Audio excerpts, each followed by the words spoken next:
Welcome to James Slater Field at Whiteland Community High School, where the home team Warriors will play host to the Mooresville Pioneers in a critical mid-state conference matchup. Both teams in the top four in mid-state, a four-way tie for first place, actually.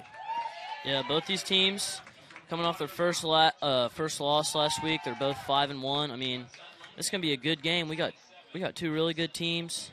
It'll be a good matchup. Forgot to mention, I'm Jane Collins. Along my side is Jackson Brown, actually brand new commentator. Congratulations on getting the job here. So, as we get to the game plan for both teams, obviously, offensively for Mooresville, Nick Patterson is going to tear up tonight. He's the quarterback, almost 2,000 total yards on the season, 23 total touchdowns, 9 of those on the ground, so he's definitely a threat to run. How can the Warriors stop that tonight?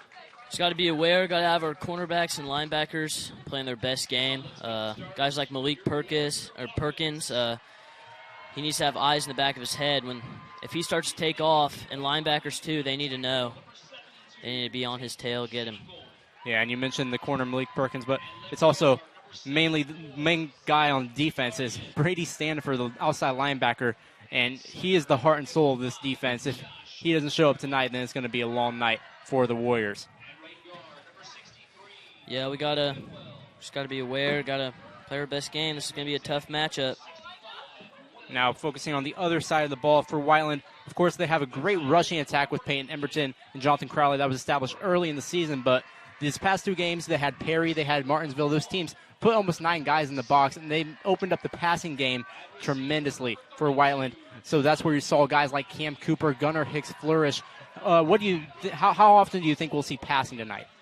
I think it'll be a lot more than previous games. I mean, they've got some solid linebackers that can really close the gaps, but, I mean, it really depends on how our guys got to come to play, and offensive lines just got to do their job. And with that increase in passing, especially last week in the loss to Martinsville, you saw Kevin Denham kind of on the ground a lot more than he would want to be.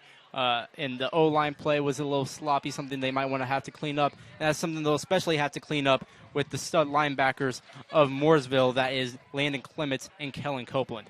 Yeah, both almost 80 tackles for both of them coming into this game, and they're just ripping it up. And offensive line's going to have to close those gaps, and if we need to get the ball off quicker, that's what we're going to have to do. Well, thank you for tuning in to this pregame show. We'll have the team coming out of the tunnel when we return on the Whiteland Beat Sports Network. That water, you're going to want to look for weeds, sunken structures, down trees, stuff like that. And let that breeze tell you where you want to go. Windy days like this, those bait fish will come swimming closer to shore. They'll bring the big boys with them, those bass and those pike.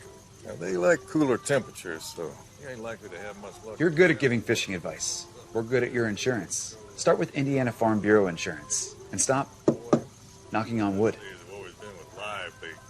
Never miss a big game by downloading the IHSAA TV app for free on any device. For your iPhone or Apple TV, check the App Store. On your Android or Android TV device, load up the Google Play Store. Have a Roku or Amazon Fire Stick? We have the app for you.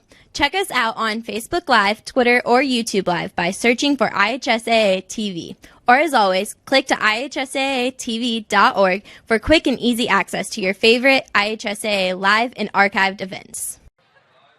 Welcome back to James Slater Field, home of the Warriors, and we have starting lineups for tonight's action. For visiting Mooresville, at quarterback Nick Patterson, he leads the way, accompanied by Jarius Evans in the backfield. At wide receiver, Nate Thomas, Levi Dorn, Wesley Reeves, and Cade Garrett. At the offensive line, you have Eli Phillips, Logan Ryan, Logan Ollinger, Levi Hopkins, and Chase Price. As the Warriors come out, we'll announce their offensive lineup. At quarterback, Kevin Denham, accompanied in the backfield by Peyton Emberton and Devin Armstrong. At sweeper, you have Jonathan Crowley. At wide receiver, Gunnar Hicks, tight end Cam Cooper. On the offensive line, Tayton Shackle, Dylan Kidwell, Josh Merriman, Zach Yarian, and Will Hagan. Now onto the defensive side of the ball. For visiting Mooresville, you have Michael Zelm, Hunter Bennett, Seth Firkins, Gabe McCormick, Aaron Thompson, Aaron McClure, Landon Clements, Kellen Copeland, Branson Blair, J.J. Knight, and Cade Garrett. On the defensive side for Whiteland, at D-line, Peyton Dodson, Scott Harden, and Blake Driver at the D-tackle position.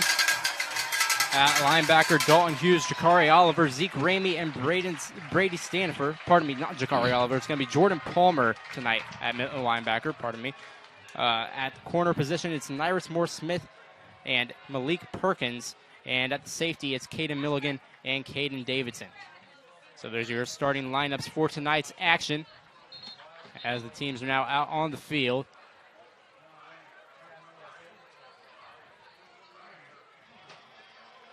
We'll have the coin toss approaching soon. And like we said pregame, this is a critical Mid-State Conference matchup. Both teams tied for first place, and the winner of this game has a great chance of winning the conference. Yeah, I mean, this game, it could really decide what path our season goes for the rest of the season. I mean, this is a very important game. We got to win this game. Well, we'll take a break for the national anthem. We'll be back, have the coin toss when we return on the Whiteland Bee Sports Network.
Welcome to James Slater Field, home of the Warriors, as we have a great Mid-State Conference battle in store for you tonight.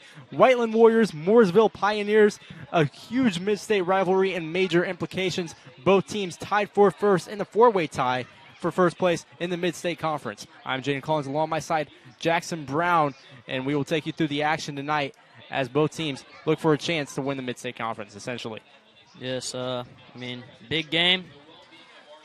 Both teams are going to have to go out and perform. I mean, it just really comes down to the big plays at the end of the game. Got to make the big. I mean, they have to be good plays.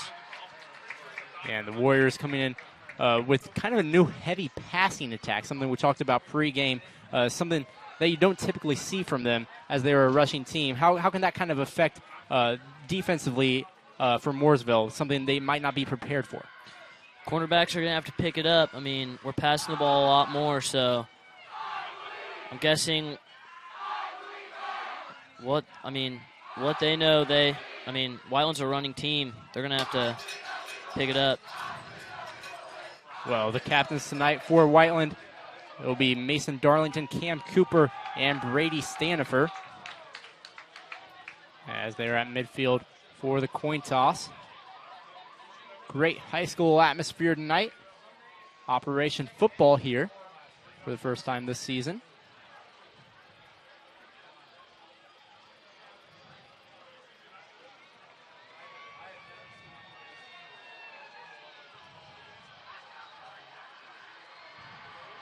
So Whiteland won the toss, and they will defer to the second half.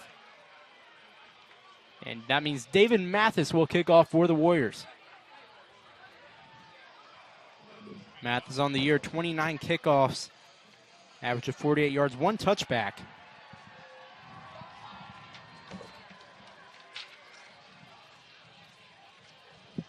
And it's game time at James Slater Field.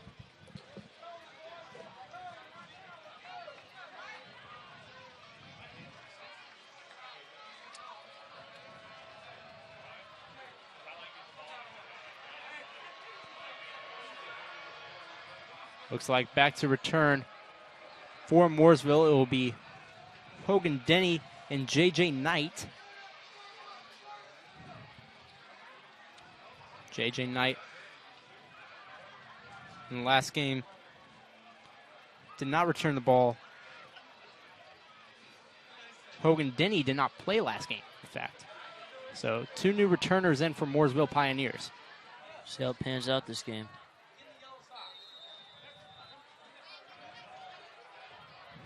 Ball is on the tee. And we are ready to kick off in Whiteland.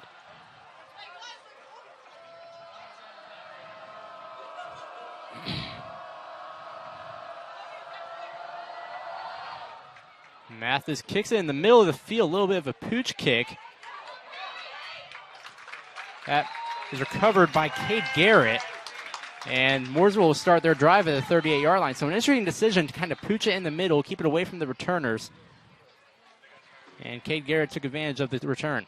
Yep. So now here comes out Nick Patterson, the highly touted quarterback for Mooresville. Three trips to the top of the screen. Patterson in the gun. And he hands off. That's going to be breaking a big run. So that's Landon Clements. Offensive line made sure to open some gaps for him there. So Landon Clements, seen his kind of first action here at running back, and now he's down on the ground. He's hurt a little bit. Landon Clements, typically a linebacker, has 80 tackles on the season, but him being down on the field is definitely not a sight to see if you're a Mooresville Pioneer.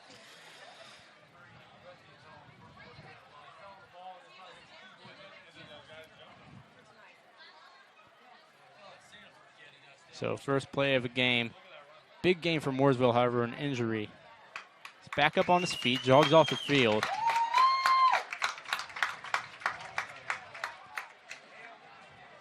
And it'll bring up first down for the Pioneers.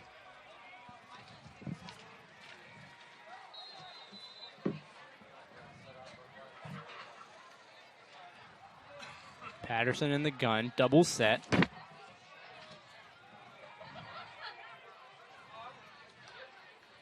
Takes a snap, screen to Garrett. Garrett makes a man miss, gets the first down before being forced out of bounds by Brady Standifer. As soon as that ball was in his hands, he just took off. I mean, he was not worried about nothing. He just wanted to get upfield. Now there's a flag on the play. It looks like this one's coming back. It's going to be holding on the Pioneers.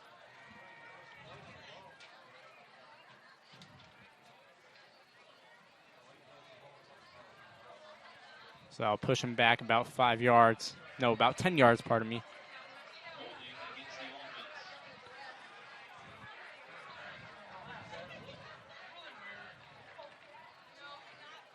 Looks like they'll spot it. 1st and 13 for the Mooresville Pioneers.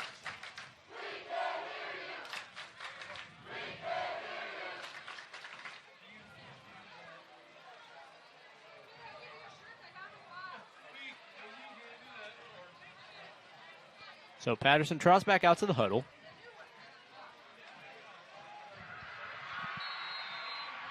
Patterson, as we mentioned before, almost 2,000 total yards on the year.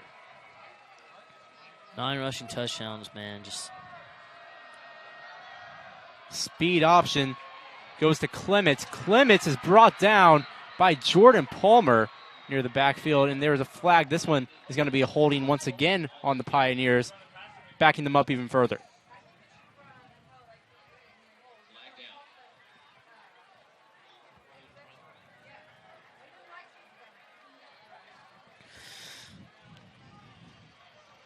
So something interesting to note between all of their running backs, only 8 running back carries last game for the Pioneers.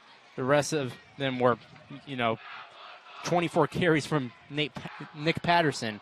So definitely something to watch for, as already 2 carries from Garrett. Yeah, that defense got to be ready for him to take off at any time. Just got to be prepared. Shouldn't be surprised by it.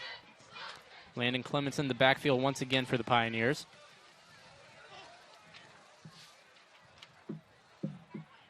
As they come out with H-back trips to the top of the screen.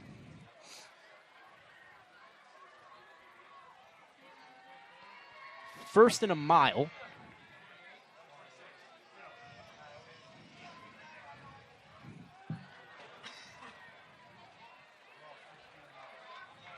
Going to need some big plays if they want to get back from this one. Patterson in the gun. Play action. It's a screen. That will be Wesley Reeves on the catch. And another flag.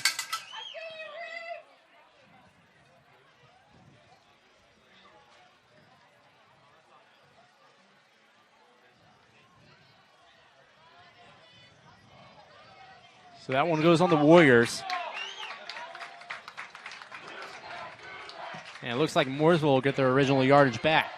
So a penalty-riddled first drive.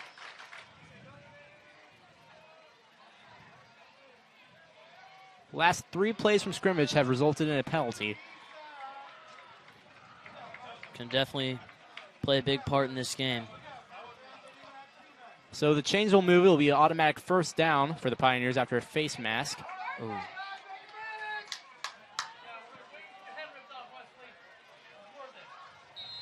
Patterson in the gun. Brings Garrett in motion. He's going to roll out. Dumps it off. And that was caught. Nate Thomas on the catch. Toe drag on the sideline. That was Malik Perkins in coverage. Mooresville guys are just getting open right now. Quarterback's finding them. Offensive line is filling the holes. They're doing really well right now. That was a gain of 9 on the play, bring up 2nd and 1 for the Pioneers. Guess now we'll see if Whiteland can stop them.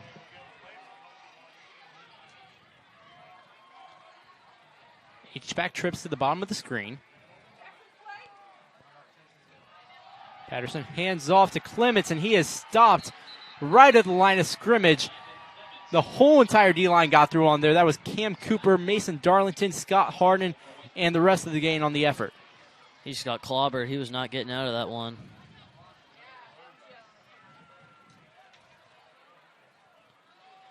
Great play by that Whiteland defense.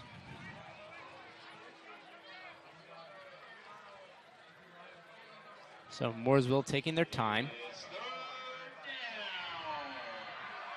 3rd down and 3 for the Pioneers.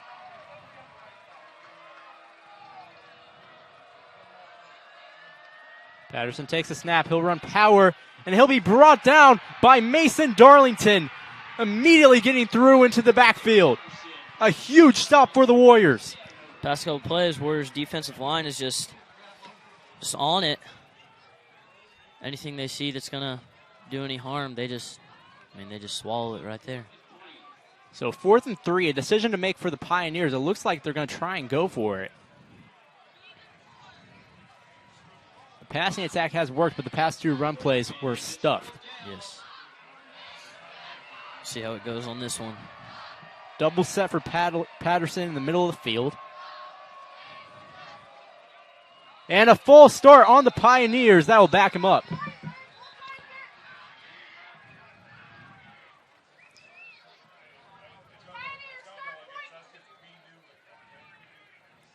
Refs obeying the call. And it is indeed a full start. He'll back him up 5 yards. He'll bring up 4th and 8. Looks like Mooresville is still choosing to go for it. So Mooresville right there tried to get Whiteland to jump on the hard count. However, a couple of their guards jumped as well. See if these Warriors can get this stop. Double set for Patterson again. 4th and 8.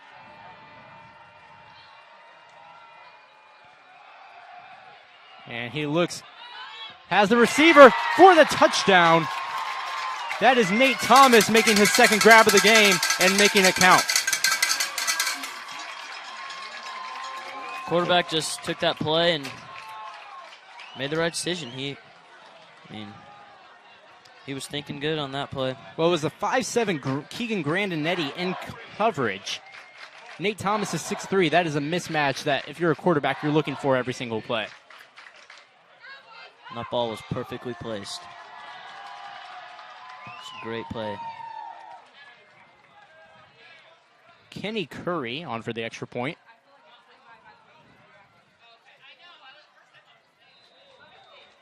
And it's good. So Mooresville, after kind of a penalty-riddled drive, out with a 7-0 lead and only less than 3 minutes elapsed. So the Warriors offense now has to look for an answer. We'll see if they can score. With only one first quarter touchdown on the whole year, we'll see if they can change that.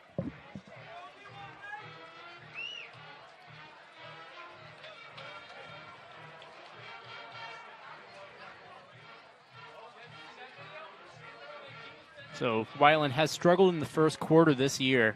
Only scored in the first quarter one time, and that was against Franklin in the 21-0 rout of the Grizzly Cubs. And we saw the same scenario last week. They gave up a long passing touchdown to Martinsville on Martinsville's first drive, and Martinsville ended up just running away with it from there. For Whiteland, it seems to be that the second quarter is where they score really a lot of their touchdowns. That contributes to. Third quarter is where a lot of their points are scored. So Kenny Curry kicked the extra point. He will also do the kicking duties for Mooresville.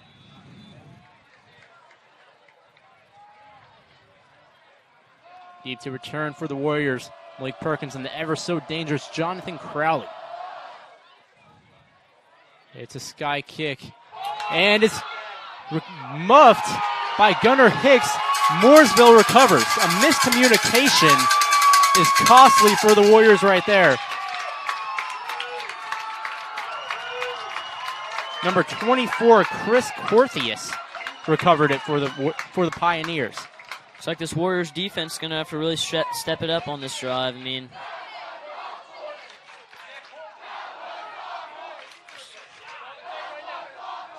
let's see if they can get this stop. So Patterson back out with the Pioneers offense. And just an unfortunate series of events for the Warriors.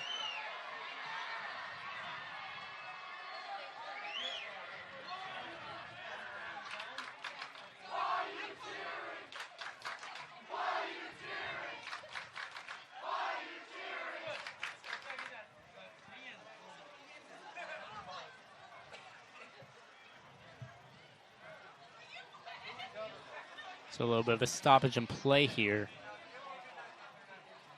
Refs are trying to sort some stuff out. Not too sure what's going on.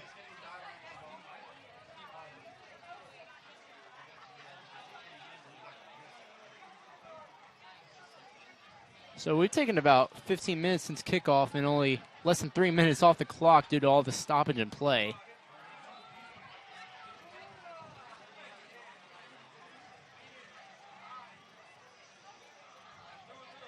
Could pan out to be a long game today. Patterson in the gun once again.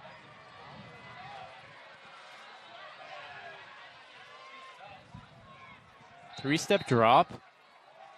And however, there's a flag at the start of the play. Another false start for the Pioneers.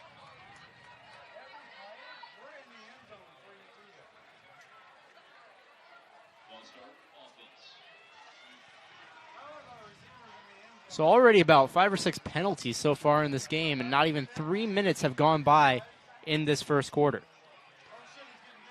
This could really plague both these teams. I mean, got to clean it up. So 1st and 15 for the Pioneers. Patterson in the gun. Three-step drop. Has Garrett on the post corner and is overthrown.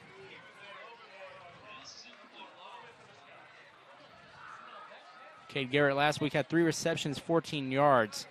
Couldn't haul that one in as Patterson led him a little too far to the left.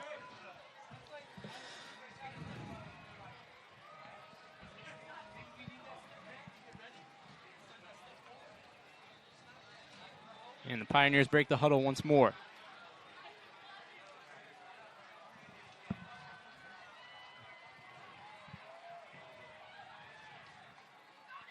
Patterson takes a snap, hand off to Clements. Gets a gain of about 2 before he's brought down by the Warriors. Jordan Palmer and Brady Stanford on the effort. It's looking to be that this Whiteland defensive line is really cleaning up. I mean, every play they've had, every running play they've had just...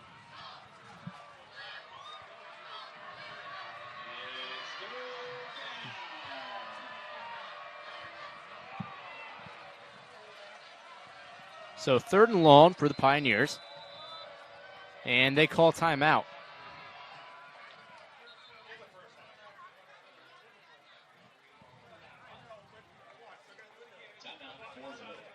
I believe they were running out of time on the play clock there. Great time to remind you that this broadcast of Whiteland football is brought to you by Johnson County Axe Throwing. Located at 6001 North US 31 in Whiteland, Johnson County Axe Throwing is safe and fun for the whole family. With seasonal leagues, corporate events, and 50% off for military and their families, there is always something to love at Johnson County Axe Throwing, proud sponsor of the Whiteland Beat Sports Network. The BBSN would also like to thank Bailey & Wood Mortgage Lender for being a title supporter of Whiteland Athletics. Family owned and committed to the community, Bailey & Wood Mortgage Lender.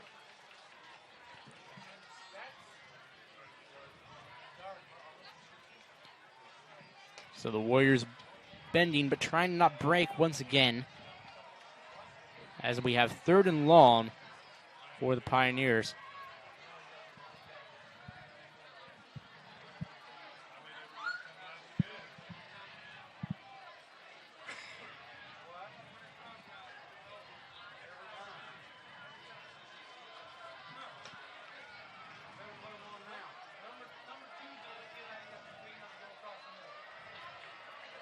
The refs extending the stoppage and play.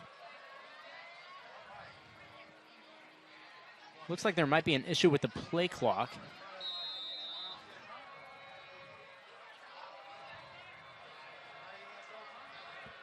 Patterson rolling out. Forces a throw to Wesley Reeves. And he's brought down short of the sticks. They'll bring up 4th down and short once again for the Pioneers.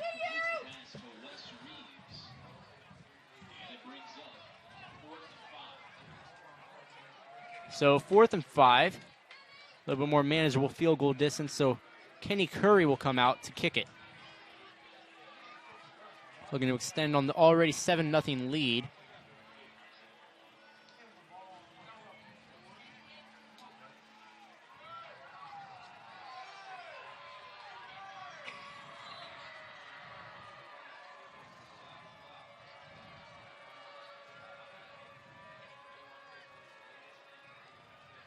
Kick is up for Curry, and it's right through the uprights. 10-0 Pioneers early in this first quarter. And now the Warriors return team will have to trot back out. Hopefully not another miscue. Yeah, got to have I mean, communication is key. Just can't miss stuff like that. That could determine who wins this game. Plays like that.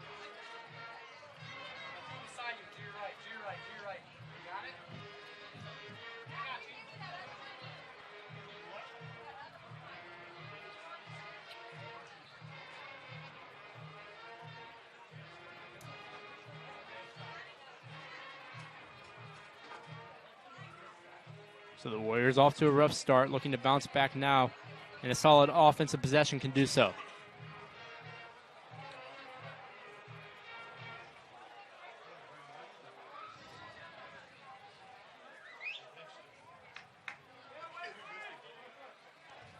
Kenny Curry to kick off for the Pioneers once again.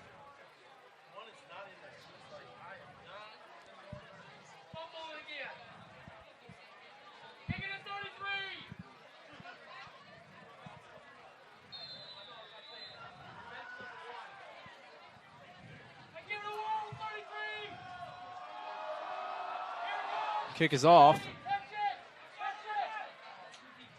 And it will go out of bounds. That will be a penalty for a free kick out of bounds. Warriors will start their possession in some favorable territory.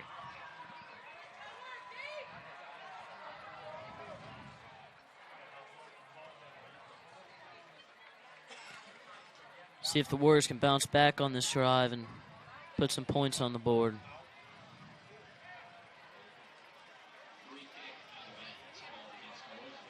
So the Warriors will start this drive on the 35-yard line.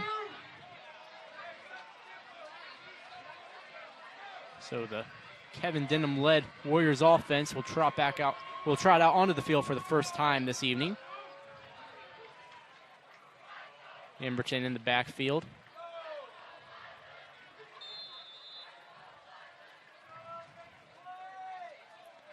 Denham under center. Crowley in motion. It's going to be Emberton up the middle. Gets a gain of 3. We'll bring up second and around 7.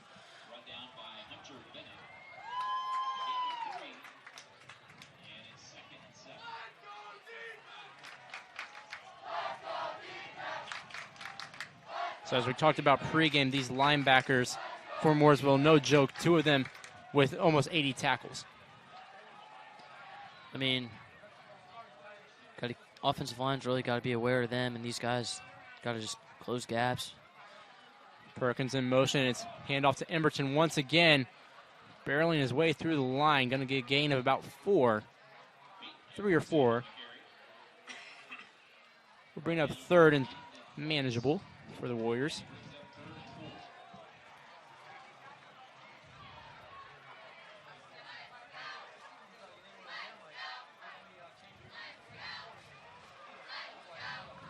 Denham under center. Crowley in motion. Hand off to Crowley on the outside, led by Devin Armstrong. Crowley had some room to run there. Gets a gain of about 10 and a first down for the Warriors. Really got those wheels going on that play. Nobody was stopping him. So they bring it out into plus territory.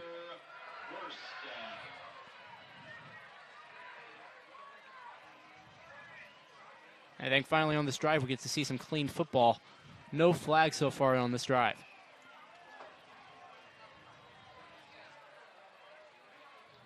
Crowley in motion.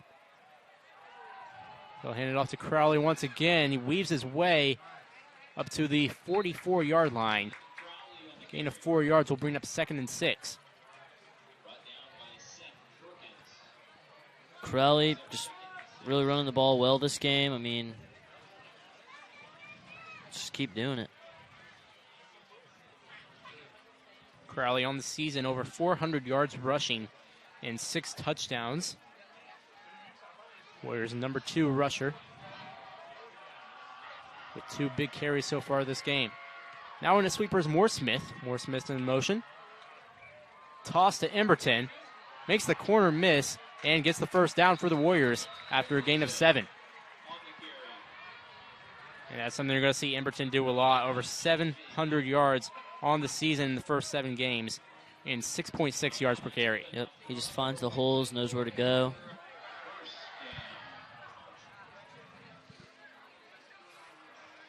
So the Warriors with a new set of downs.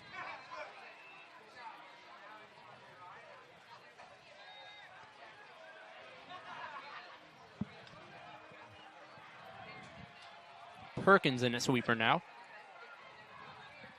It's going to be a fullback toss. Devin Armstrong. However, he's tripped up behind the line of scrimmage, lucky to get a gain of about a yard there.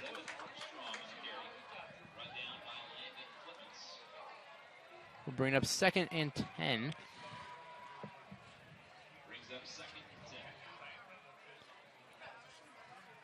Devin Armstrong, not one of the guys you'll see run a lot. Didn't even have a carry last game. On the season, 8 carries for only 33 yards.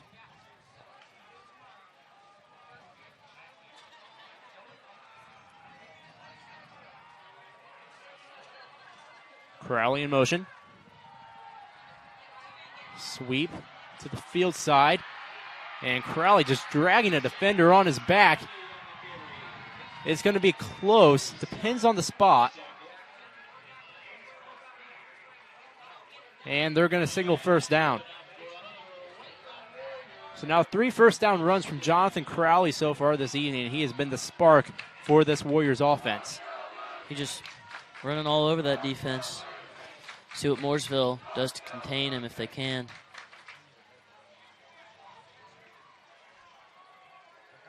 Crowley in once again.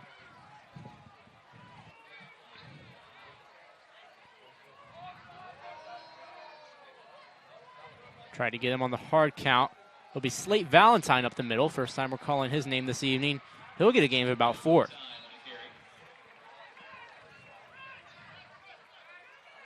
Valentine last game had a carry for 17 yards, and that pushed him over the 100-yard threshold for the season. Yep.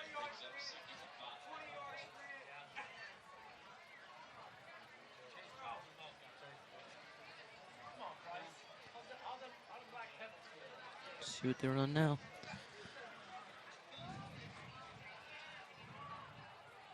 Warriors in the single back.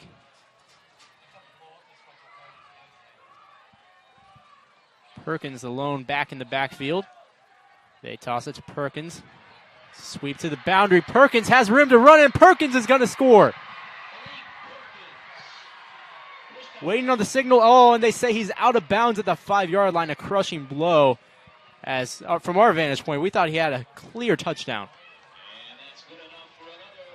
So it'll be 1st and goal for the Warriors. Just saw an opening, and he got it. I mean, speedster. Perkins, an explosive rusher, but he's still chasing that ever-elusive first career touchdown.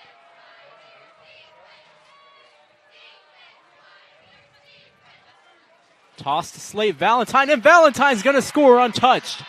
Slate Valentine with his first career touchdown as a Whiteland Warrior. Warriors offensive line really did their job to give him some gaps to run through. I mean, overall, just a great play. And Slate Valentine, of course, the younger brother of Chase and Canyon Valentine. And they were both just amazing backs here at Whiteland. Slate Valentine looking to carry on that kind of brotherhood.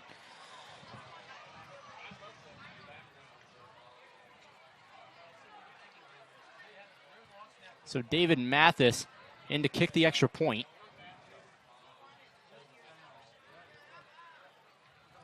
Kick is up and good, right down the middle, and the Warriors strike back finally. It's a great drive by the Warriors offense. See if they can keep it up the rest of the game. And the Warriors taking a lot of time off the clock with that drive. Almost 6 minutes elapsed. Yep. As you see right there, Slate Valentine just took it right up the gut. Nobody was stopping him on that play. And Slate Valentine, when you watch him run, when you watch any of the Valentines run, they just have that natural running back instinct. You don't see it often, but when you see it, you see it. You know it's there.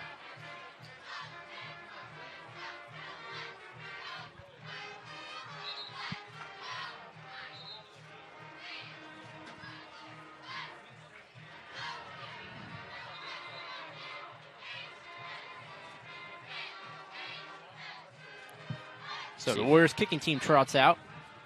See if this Whiteland Warriors defense can contain Pioneers right now.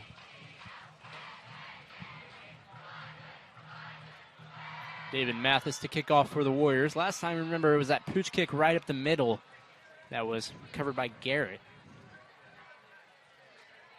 See if they'll try it again or kick it deep. Maybe test Hogan Denny for the first time.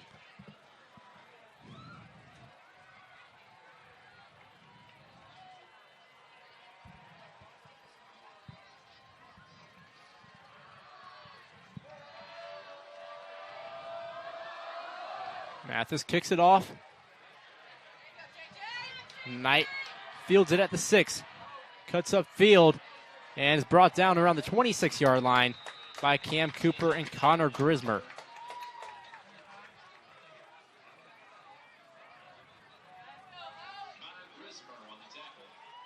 So the Pioneers will trot out, start their third drive of the game at the 26-yard line. See what Patterson and this Mooresville offense can do. Trips to the top of the screen.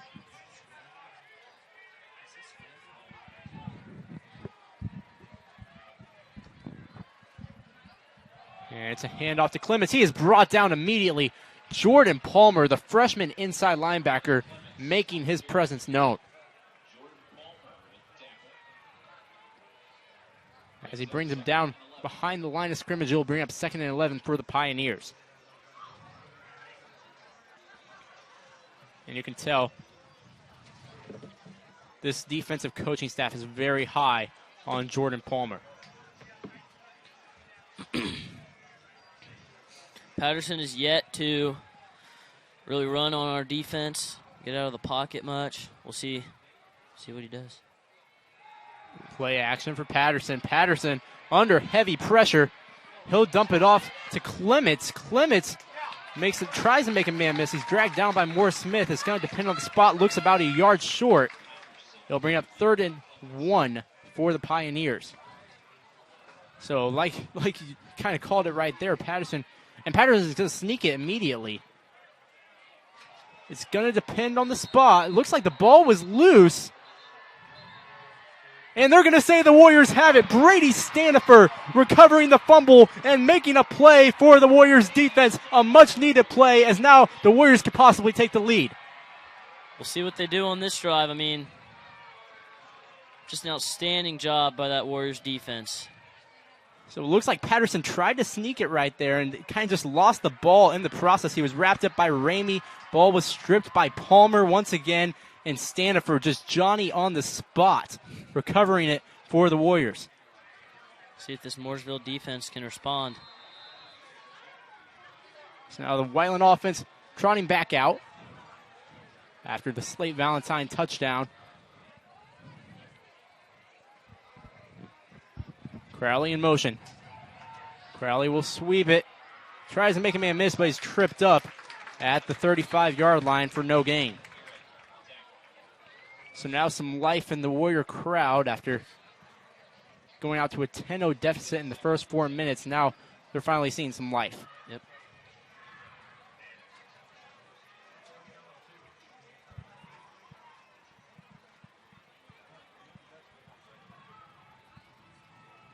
Warriors break the huddle once again. Crowley in motion. Hand off to Crowley. And they have got that figured it out. Loss of 2 yards. That'll bring up 3rd and 12 for the Warriors.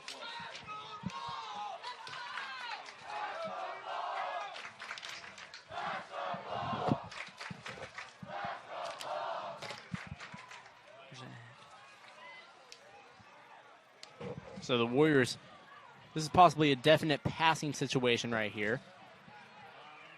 Armstrong, the lone back in the backfield. Denham on the sprint out. And he dumps it off last second to Cam Cooper.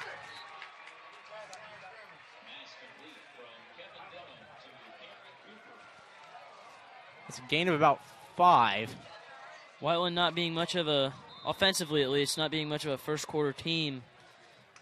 I mean, panning out well. So that was in the first quarter. Someone on Mooresville's side slow to get up. I believe that is the defensive end, Hunter Bennett, as he'll be helped off by 2 teammates. In the first quarter, great time to remind you this broadcast of Whiteland football is brought to you by Johnson County Axe Throwing, located at 6001 North US 31 in Whiteland. Johnson County Axe Throwing is safe and fun for the whole family. With seasonal leagues, corporate events, and 50% off for military and their families, there's always something to love at Johnson County Axe Throwing, proud sponsor of the Whiteland Beat Sports Network.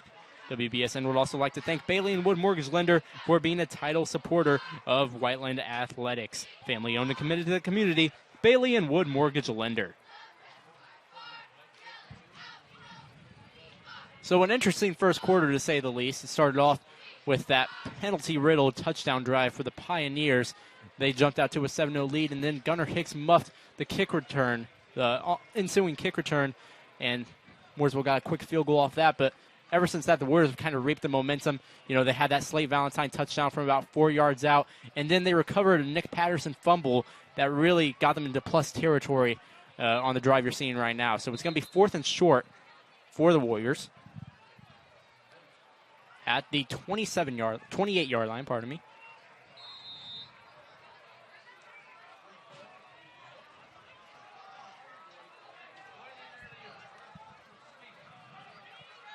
Perkins in a sweeper. They're going to toss it to Emberton. Emberton fighting for extra yards, and the extra effort from the pile will get Emberton the first down. I mean, he just powered through that defensive line. Yeah, I don't think that was as much as Emberton as it was the senior offensive line. So the Warriors now with another first down as they break the huddle once more. See what they do from here. Warriors out in the I form. Crowley in motion. Hand off to Emberton. He's tripped up, still managed to get a gain of about 4. That was Landon Clements with another tackle. Again, as we mentioned before, 80 total headed into this game.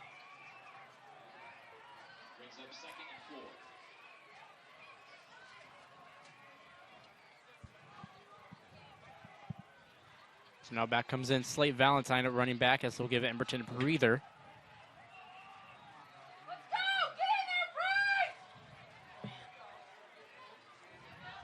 Dive to Valentine.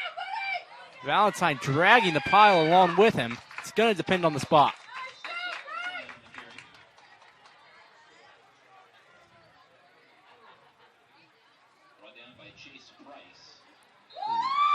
And they're going to call first down for the Warriors. For a second there, I thought they were going to have to bring the chains out to determine that one, but refs made the judgment call. 1st and 10 from the 11-yard line.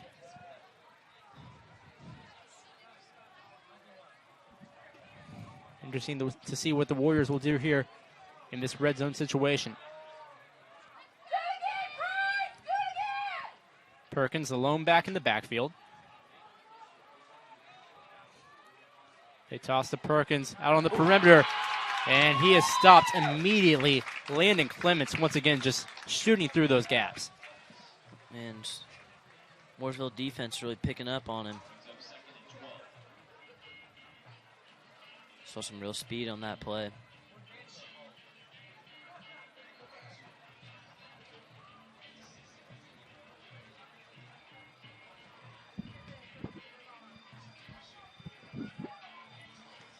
So the Warriors now 2nd and long in the red zone.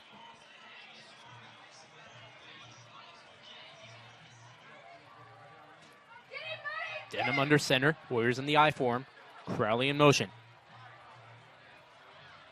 It's going to be a handoff to Emberton. He's tripped up around the 10-yard line.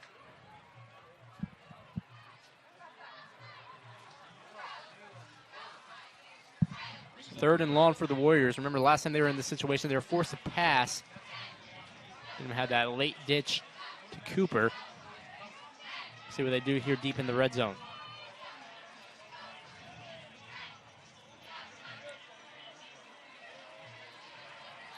Their offensive line is just hot this game, so we'll see what's this? And the Warriors call timeout. Now, we apologize. We're not too sure of the play clock situation here in this game. It looks like there might be an issue with the play clock, at least in the west end zone, which is the end zone on your screen right now. And the east end zone is showing a play clock, but we're not sure if it's running correctly. So that might be some of the confusion causing the stoppage of play here for the officials, as they will also have to keep track of the play clock.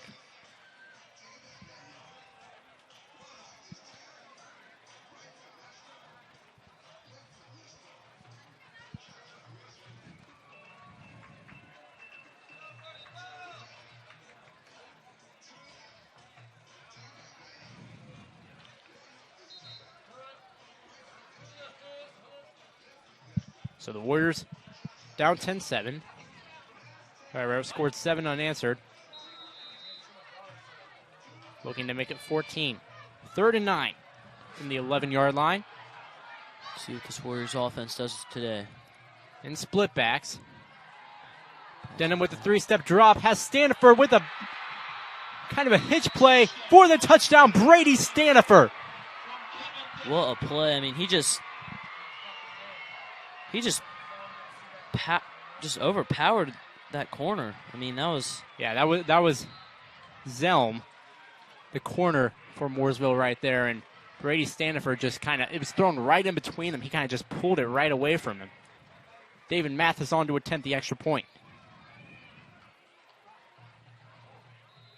And the Warriors take the 14. No. Ooh. Looks like he pulled it wide left.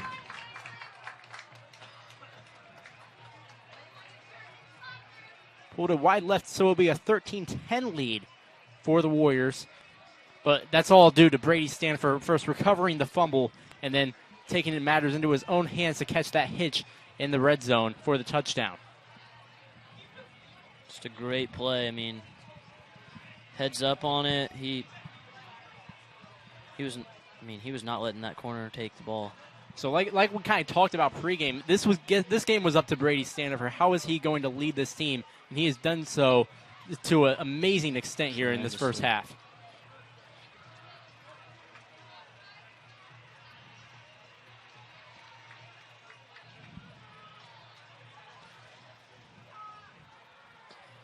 See what this Warriors defense and this Pioneers offense can do now. So David Mathis to kick off for the Warriors.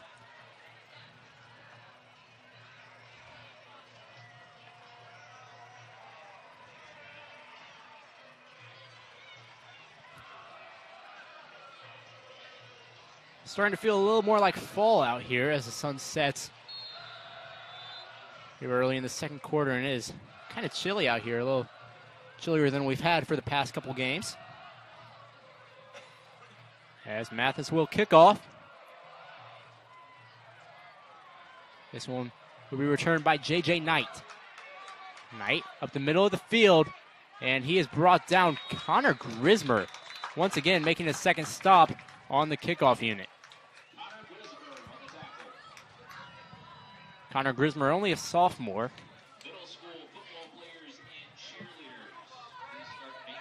So he has made an impact on the special teams game so far. Take a look at that replay of that touchdown. Looks, Denham just threw up a perfect 50-50 ball, and Brady Stanifer kind of using his basketball talent to kind of box out there. He played basketball his sophomore year, but kind of using that talent to box out, kind of get that rebound, if you know what I'm saying, and come down with the touchdown. Double set for Mooresville. Throw a hitch, and it was deflected at the line. Brady Stanifer once again. Just a beast.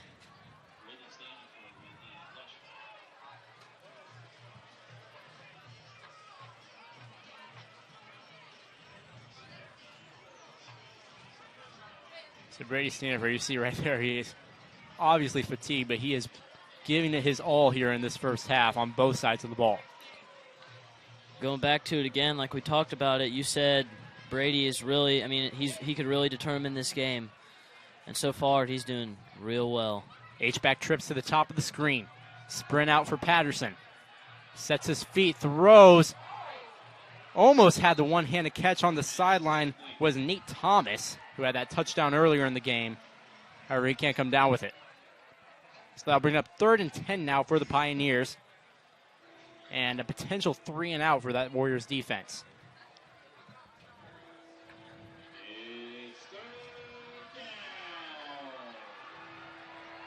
Mooresville relying heavily on the passing game here in this first half, as the Warriors have shut down almost anything on the ground. Double set once again for Patterson.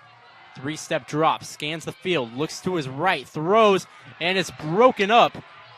Intended for Levi Dorn, the 6'4 wide receiver. Nyrus Moore-Smith in coverage. It's a very surprising sight. Patterson is yet to scramble.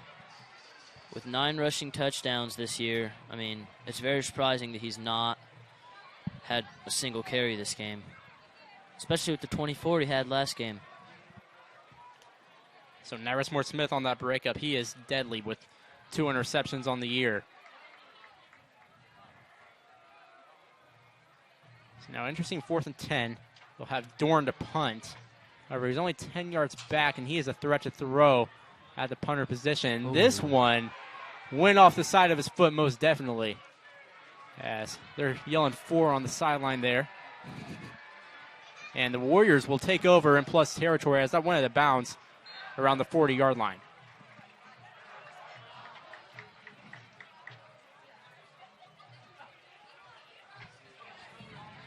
So now the Warriors have a chance to make it 20 unanswered points here in this first half. After going down 10-0 in the first 4 minutes, they have absolutely taken over on the offensive side of the ball. With most of their touchdowns being in the second quarter, let's see if they can keep that going. Single back formation. They motion into the I form. Crowley in motion. Hand off to Crowley. He's going to cut it upfield. And he'll be stopped after a gain of about 4. We'll bring up 2nd and 6 for the Warriors. Landon Clements again on the tackle for the Pioneers.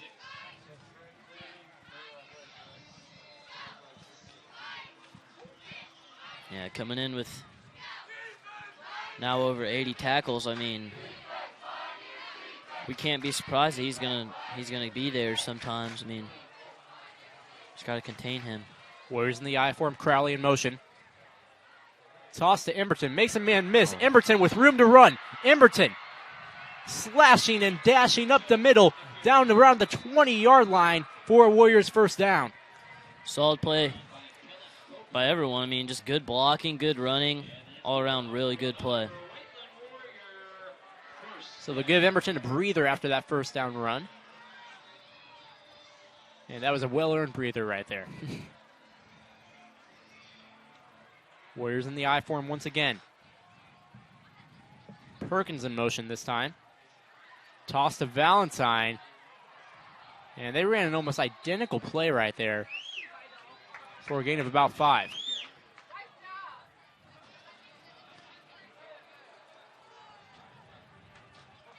Like you said earlier, Valentine just knows where to go. I mean,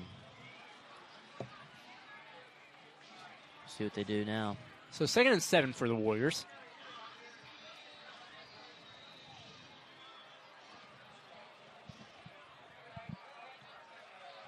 Denham under center. Split back formation. Perkins in motion. Hand off to Valentine up the middle and inside the 5. Slate Valentine.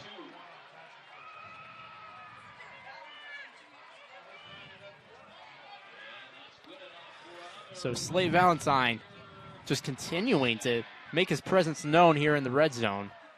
However, Emberton now in the game for the Warriors. They're at the 2-yard line. 1st and goal.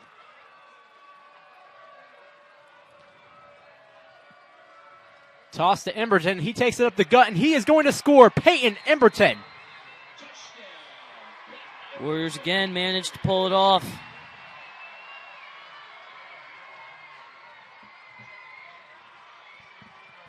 So the Warriors, after going down 10-0 in the first 4 minutes, have now scored 19 unanswered. David Mathis on to try and make it 20. Now he missed this one wide left. He missed his last one wide left.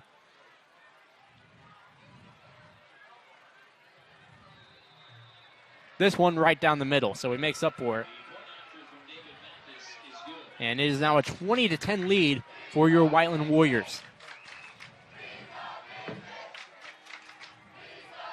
So the Warriors, we've seen them pass the past 2 games. You know, Martinsville loaded the box. Perry Meridian loaded the box, forced the Warriors to throw in tough situations. But now they're just running it down Mooresville's throat with no regard.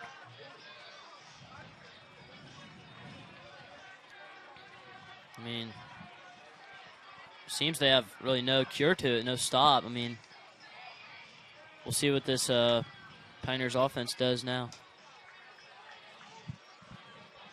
So David Mathis will kick off for the Warriors.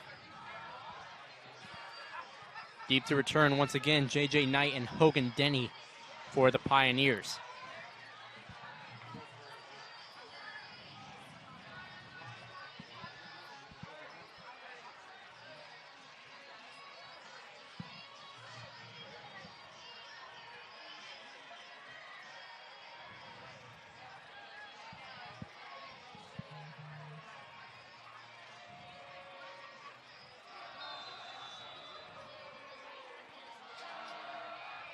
So Mathis to kick off.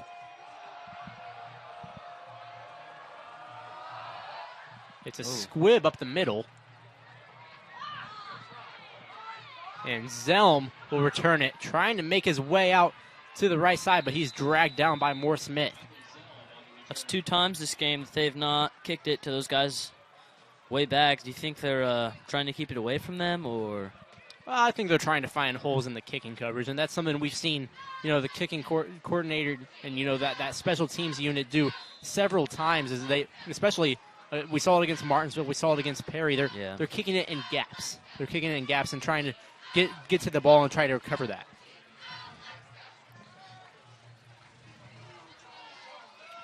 We'll see what Patterson and this Mooresville offense can do now. Still yet to scramble. Barely gotten out of pocket, too. And it looks like we have a penalty.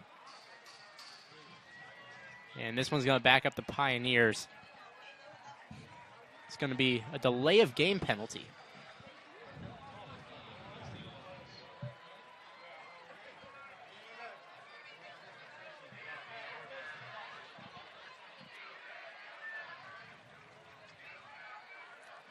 So an interesting call given both play clocks are kind of skewed so far this half. And it's a toss to Dorn. Dorn looked to throw, underthrown wildly there. And there was no one inside of that one, possibly intended for Reeves. Definitely did not expect that. I mean, so Mooresville now kind of dipping into the bag of tricks here in this midway through this second quarter. As they have given up 20 unanswered, they're looking for a spark here on the offensive side. What would you even call that play?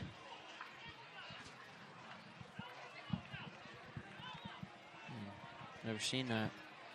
H-back trips to the bottom of the screen.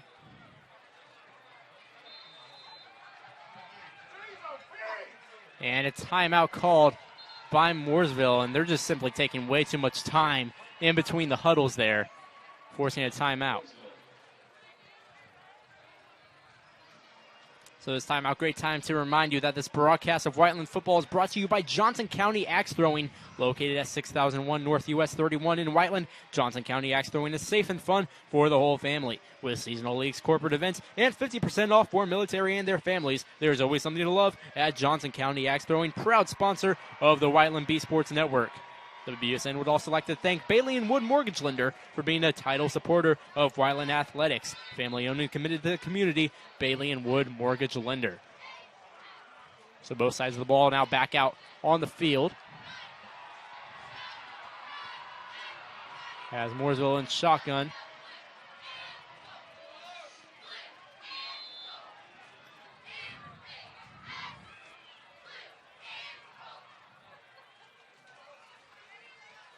Patterson takes the snap. Hands off to Clements. He's going to get about 5 yards on the play. 4 or 5. Found his gap and just got through. We'll see what this Mooresville offense does now. So it'll be 3rd and long once again for the Pioneers.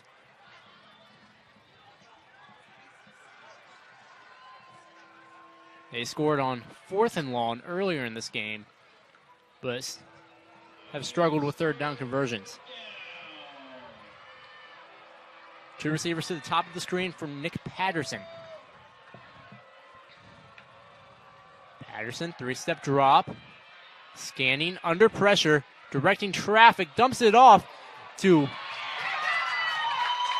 Cade Garrett, who somehow manages a 1st down. He had the boom laid on him, and he continued to fight for extra yards. Pioneers convert. That looked like that was going to be a big hit, but didn't pan out what the Warriors were probably hoping it to be. I mean, he took it and kept going. So right there, we kind of saw Patterson scramble a bit, and we saw his ability to make plays under pressure, something that's very rare in quarterbacks, especially at the high school level. Yep. But Patterson has it, definitely.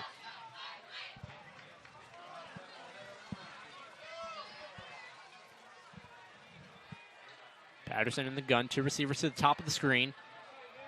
Keeps the option, and he is being dragged down by a host of Warriors, pushing the pile backwards. So now as I'm watching, I'm thinking, last week coming off that tough loss from Franklin, Patterson having 24 carries that game. Do you think they're just, maybe because of that game they don't want him running as much now, or do you think they're trying to lean towards more towards the pass now?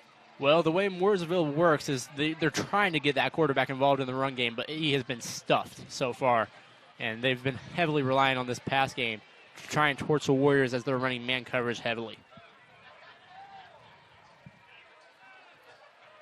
Patterson with 2 receivers to the bottom of the screen. Takes a snap. And looked like a miscommunication there with Nate Thomas, as Patterson threw the hitch and Thomas tried to run a fade. And Patterson frustrated with his receivers right now. It's like it wasn't running the route he thought he'd be.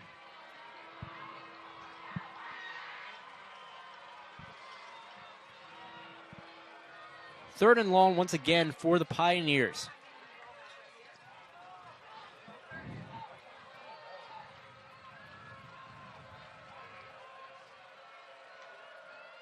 Patterson sprints out.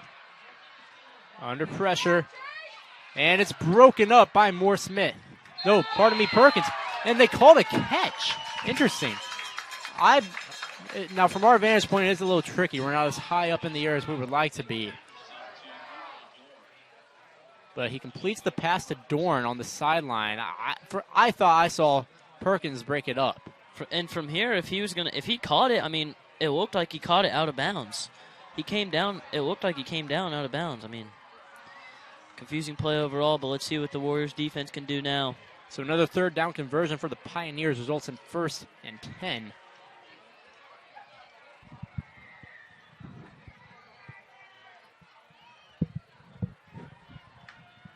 Patterson, QB power to the left. Gets a gain of about 4 right there. We'll bring up 2nd and 6.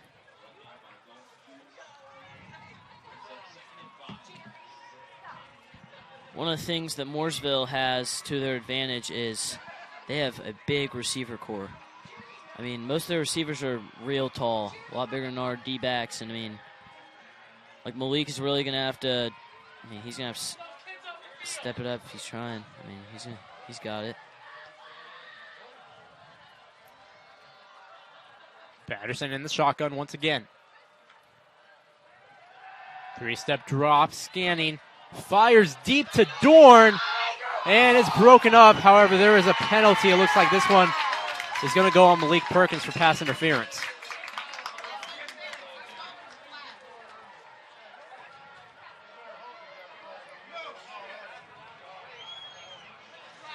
Like I was saying, I mean, big mismatch that could really plague this Warriors defense. I mean, yeah, and that goes for all of Mooresville's receivers. Earlier we saw Grananetti in man coverage with Thomas, and Thomas is 6'3", Grananetti 5'7". That's a difference of inches, about 8 inches right there. That you can just, if you place that ball perfectly, it's game over. So it brings up 1st and 10 here for the Pioneers at the 22-yard line.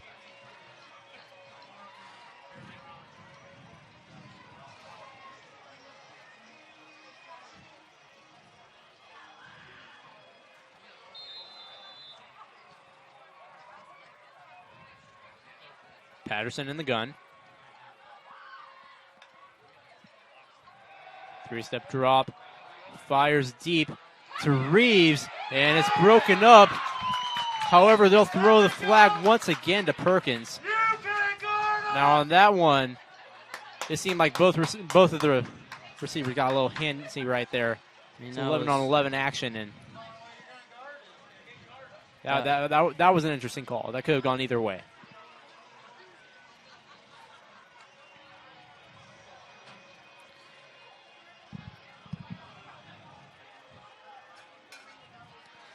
I mean, if you're Warriors defensive coordinator John Preston, I mean, what are you thinking? I mean, about these mismatches. I mean, what's he supposed to do?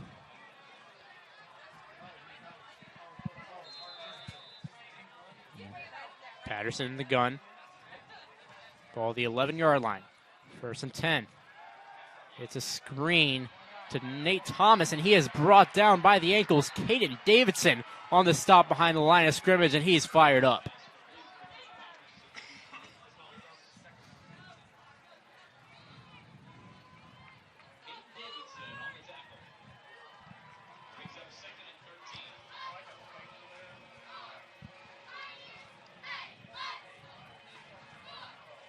So that backs the Pioneers up 3 yards. 2nd and 13 at the 14-yard line.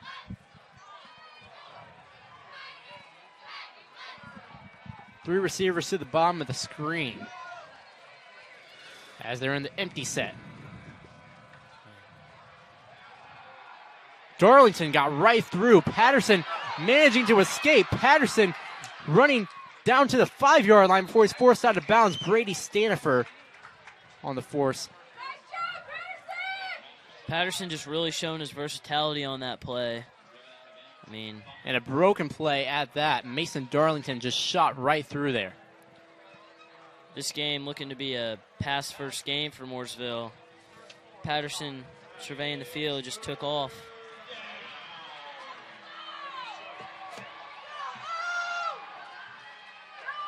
So late here in the second quarter, Pioneers within definite striking distance. They move under center. Play action. Patterson will roll out. Makes a man miss. Throws to the back of the end zone and way over the head of the intended receiver, Reeves. Dalton Hughes on the pressure right there. Just couldn't do much on that play. We'll see what they... So Patterson has been under pressure all game, and now with 1:44 left on the clock, 4th and short, we're going to trust on Kenny Curry.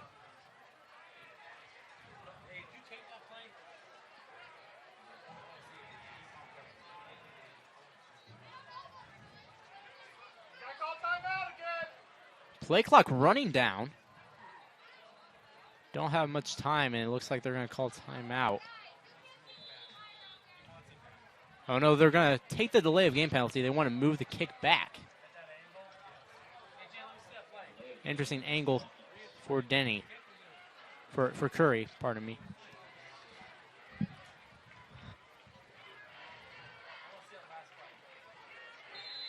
So they'll take the 5 yards happily.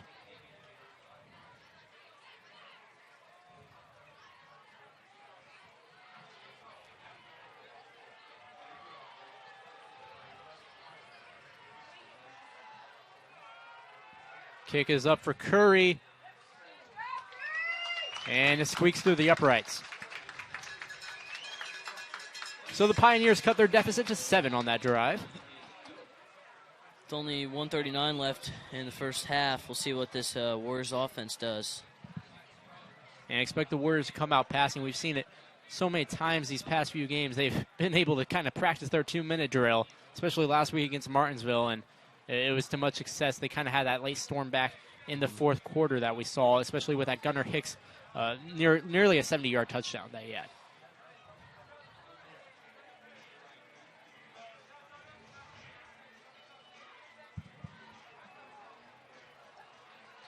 This drive could go so many different ways.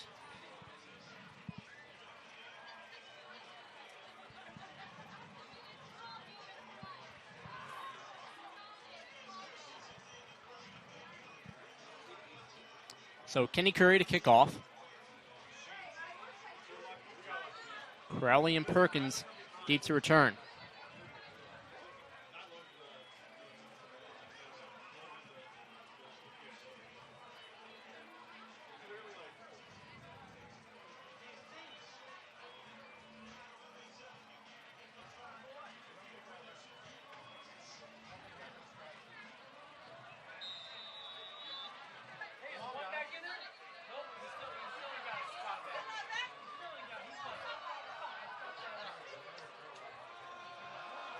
Curry to kick off. High flyer fielded by Emberton. Emberton up the middle. And he's brought down around the 34-yard line where the Warriors will start their drive with 1:35 left in the half.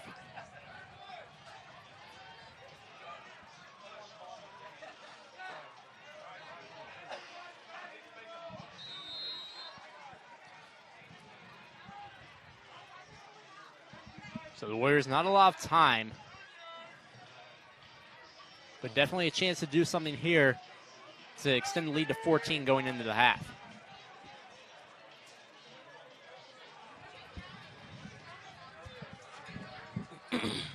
Denham under center, they're in split backs. Hand off to Valentine up the middle, gets a gain of about 8 or 9. We'll bring up second and short. That offensive line is just really opening up the holes this game, allowing those running backs to get through and get the good yardage. Warriors going no huddle. Crowley in motion. Dive to Valentine once again, gets the first down. That would temporarily stop the clock. Just another great play. And the Warriors going quick once again. Time running. Just about a minute to go now.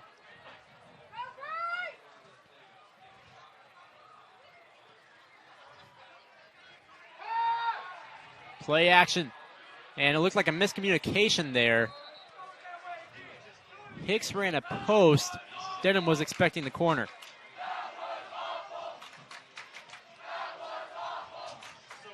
So that'll bring up 2nd and 10 for the Warriors.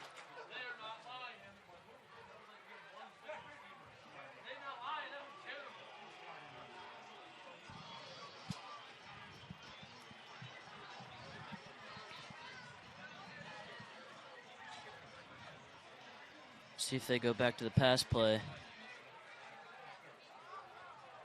Denham under center. Crowley in motion. Hand off to Emberton, up the gut. Barreling down, gets the first down. And the Warriors looking to hurry things up here.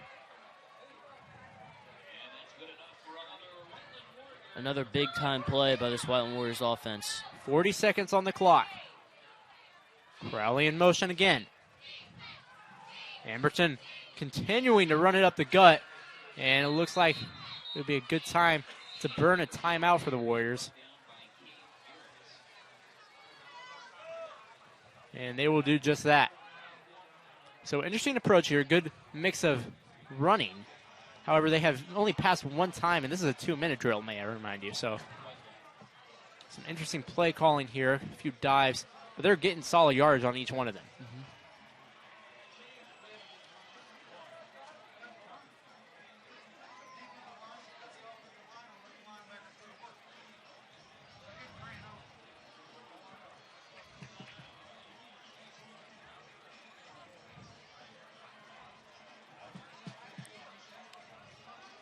David Mathis this week was good from about 45 in practice. Something to know is they would only need about 4 more yards to get into field goal range.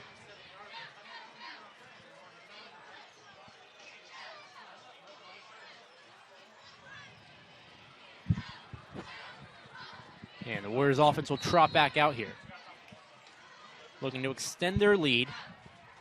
34 seconds on the clock.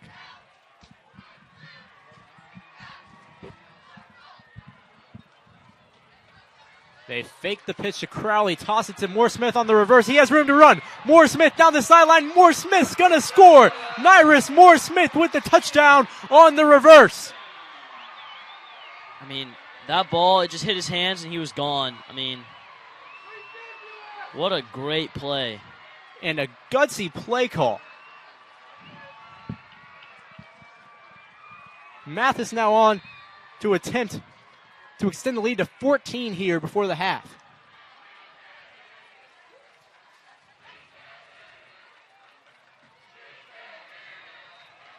And the kick is good, a 14-point lead for the Warriors.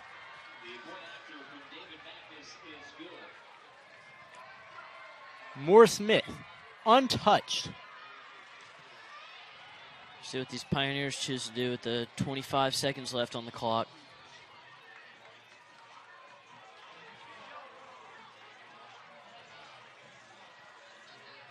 Now expect a squib kick from the Warriors here. We saw it earlier. Try to keep the ball on the ground, keep the clock running.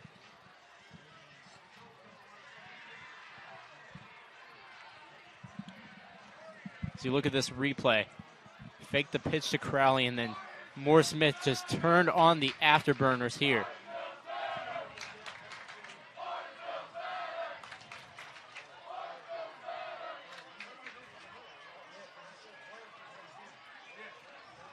So David Mathis to kick off. Deep to return, Denny and Knight once again.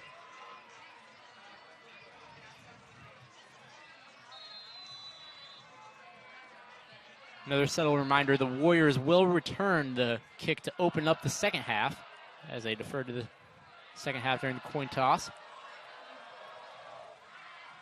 Another squib kick. And that one is jumped on quickly. That was Gavin Gott. Make sure to hop on that one. And you guessed right. They went to the squib again. What is that, 3 times today? So that's the second time they've done squib, and they did a sky kick to open up the game. But all 3 right up the middle.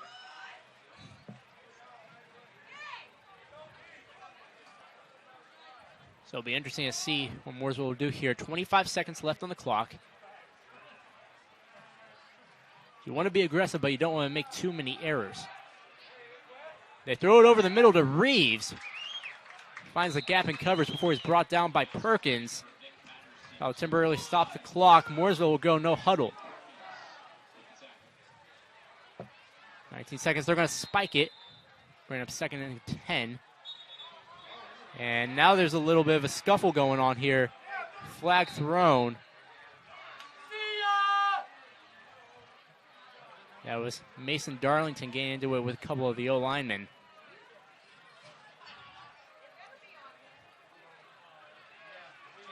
And that would advance the ball forward for the Pioneers.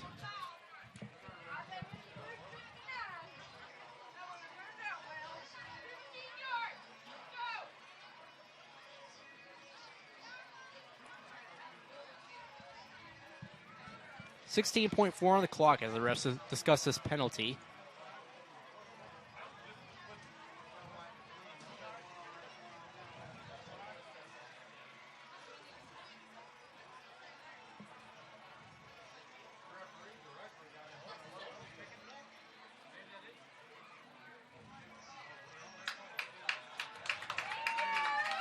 So they'll move it in the Pioneers' favor.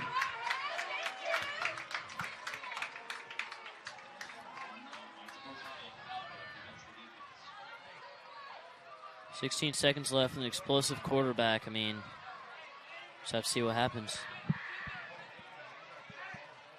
Double set for Patterson. Clements in the backfield.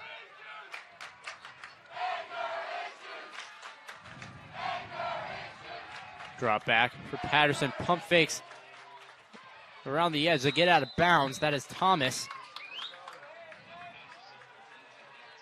Bring up 2nd and 3 for the Pioneers. Only 10 seconds left on the clock, though. They have to take a shot.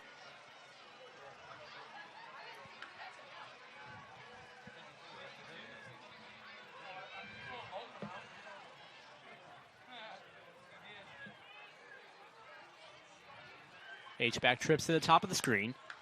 Patterson takes a snap, play action. Tried to throw a screen there. Now he's going to roll out under pressure, and he's going to ditch this one into the ground with 2 seconds. However, it looks like there was a penalty late. It's going to be a roughing the passer on Scott Harding.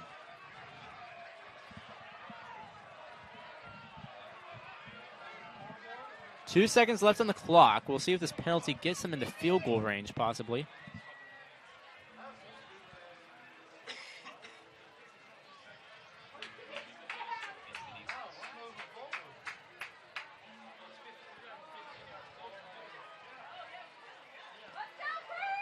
So it's a 15-yard penalty, and now here comes out the field goal team. This will be a 38-yard attempt for Kenny Curry in the right hash.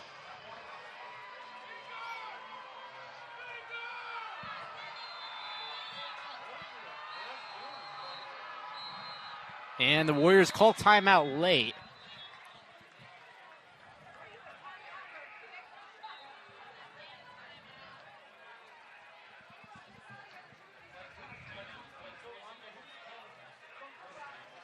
Possibly an attempt to ice the kicker or maybe even make a substitution.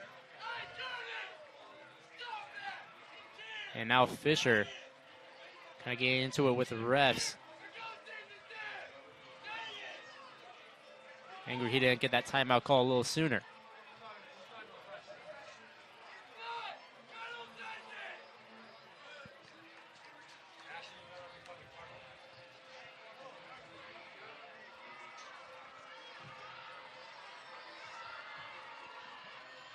So the field goal team back out, 38-yard attempt.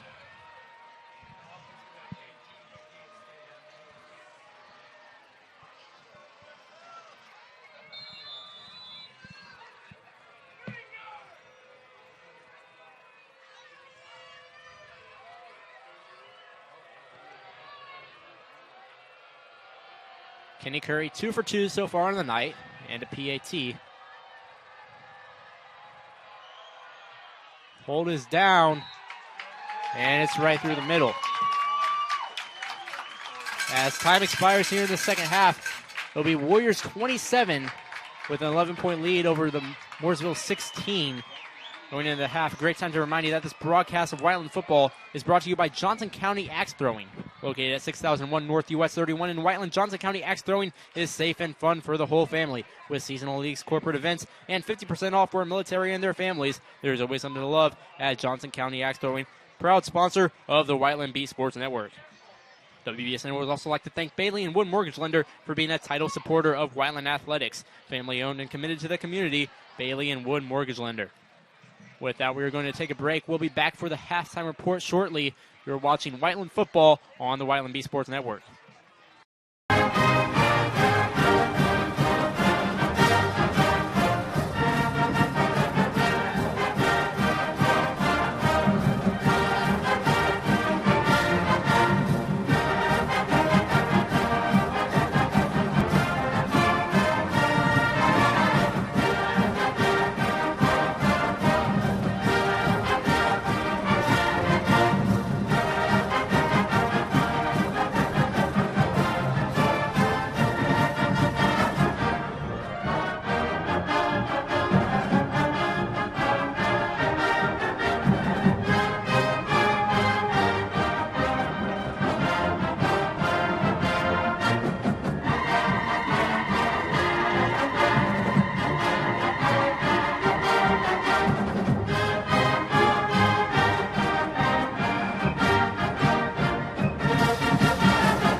Welcome back to James Slater Field, home of the Warriors.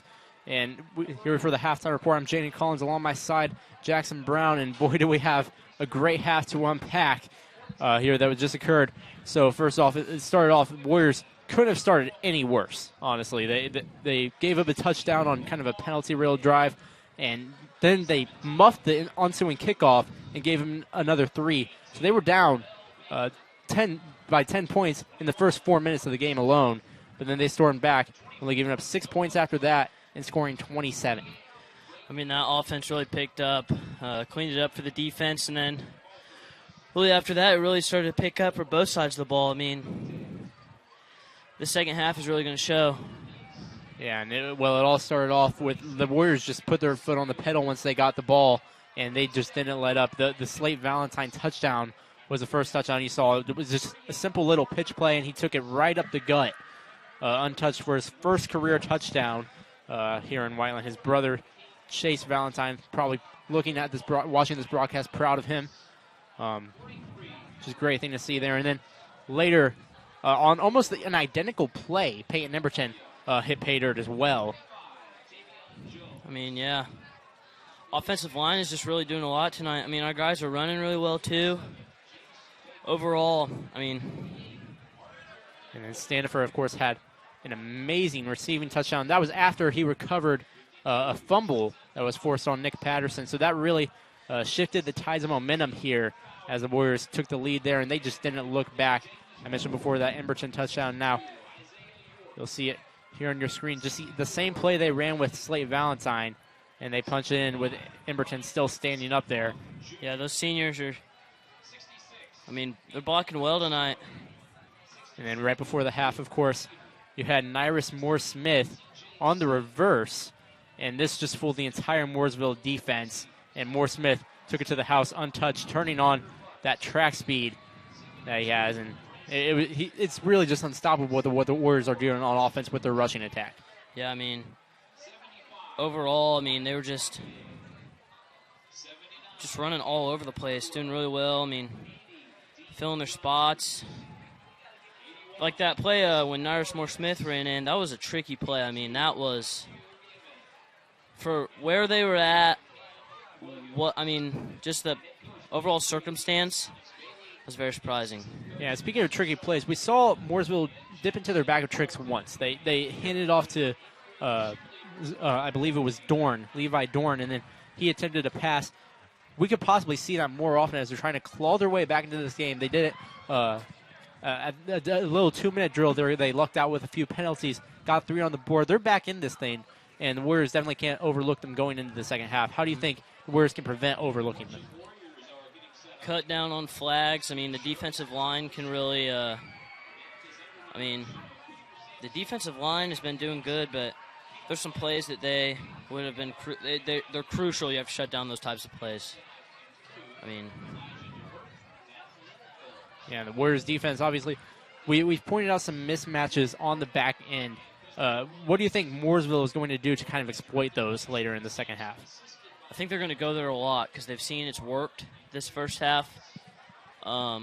Defensive coordinator John Preston, I mean, going through his head, he needs to figure out what he can do about those mismatches. I mean, those guys, even though they're a lot bigger, they might not have as much speed. So do we need to cover different? I mean, it's up in air.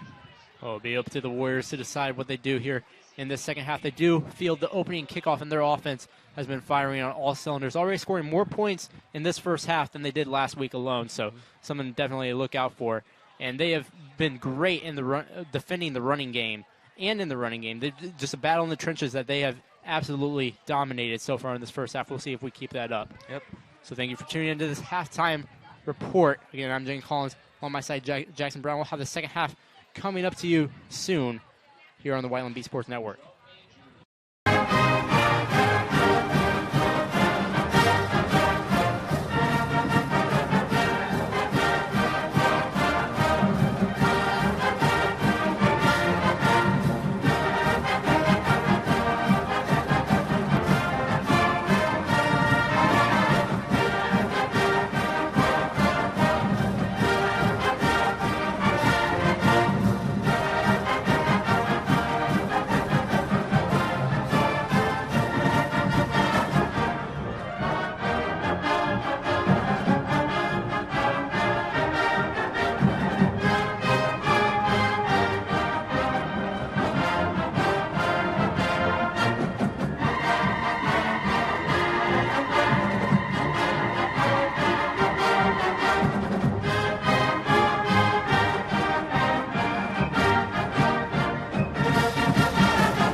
Welcome back to James Slater Field, home of the Warriors. And it was an amazing first half that we saw from both sides. 27-16, possibly a shootout brewing here in Whiteland. Yeah, I mean, just a good half. I mean, both teams just taking hits, going back and forth at each other. I mean, we'll see what's in store for the second half. Yeah, the Warriors' run game was strong as ever, and defending the run, they were even stronger. And they will return the opening kickoff. Yeah, it's, I mean, kickoffs haven't been amazing, but, I mean, we'll see what they do now. Yeah, they won the toss, deferred to the second half.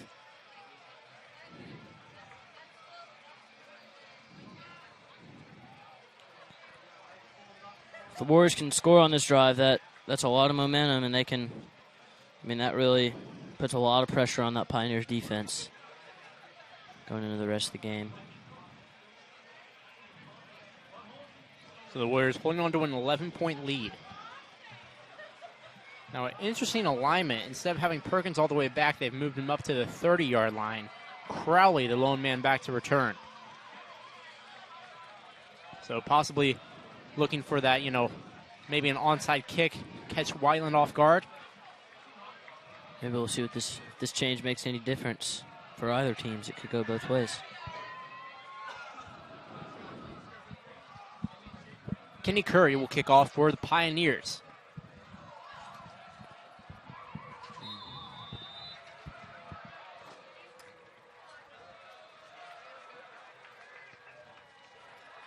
Crowley with his toes at the 15-yard line, ready to return. It's a line drive. This one's going to be a touchback. Curry's 11th touchback of the season.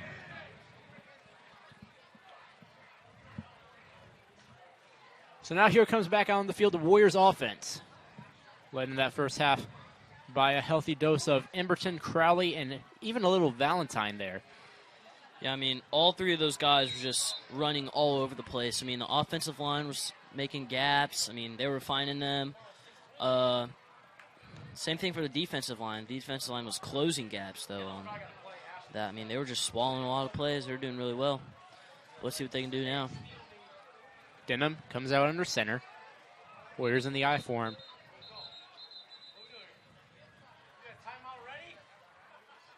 Yeah, it looks like a quick stoppage and play here.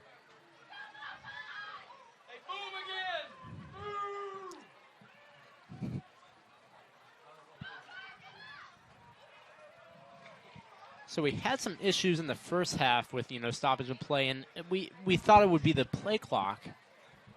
So it was the play clock in the west end zone initially, and now they're facing the west end zone. The play clock seems to be working, and that might have been baffling the refs a little bit. Yeah, I mean, as they're going to discuss with Coach Fisher. Could not tell you what's going on. And now everything's out.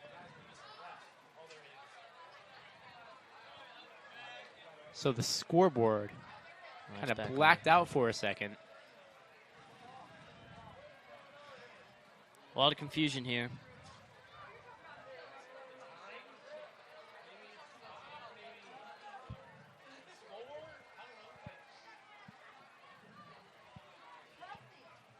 So as the refs continue to sort it out, it's a great time to remind you that this broadcast of Whiteland football is brought to you by Johnson County Axe Throwing. Located at 6001 North US 31 in Whiteland, Johnson County Axe Throwing is safe and fun for the whole family. With seasonal leagues, corporate events, and 50% off for military and their families, there's always something to love at Johnson County Axe Throwing, proud sponsor of the Whiteland Bee Sports Network.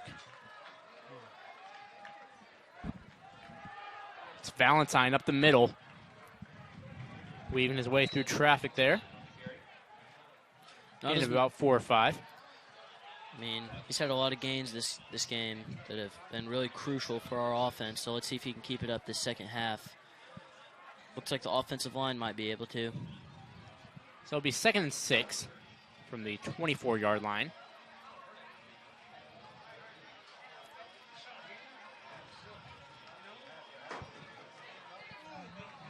Denham under center, Crowley in motion. Pitch to Valentine, and he is tossed immediately. Ball is loose. And the ref makes the early indication that Valentine was down before the ball popped out. Looks like Warriors are going to keep the ball then. So.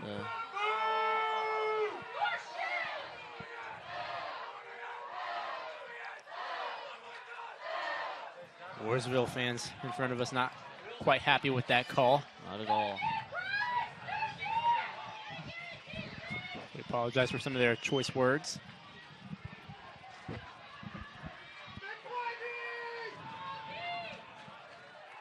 Denham under center. Perkins in motion. Denham rolling out to pass. Has Cooper across the middle, but Cooper drops what would have been an easy completion. That will bring up 4th and long, and that will force Dalton Hughes to trot out and punt for the first time this evening. Dalton Hughes being a really solid punter. Let's see where he can put this.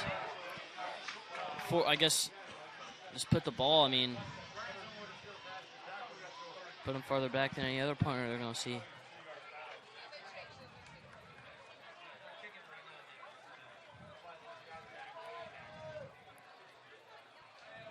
Hughes with his heels at the 9-yard line. Kick is up and away, and this is a long one. Retreating back is Dorn. Dorn will opt not to touch it, and Hughes doing an immaculate job of flipping the field there all the way down to the Pioneers' 15-yard line. What a leg for Dalton Hughes. I mean, that was just a boot. That had some serious airtime on it. You're not going to see many punters, especially in high school, anywhere like that.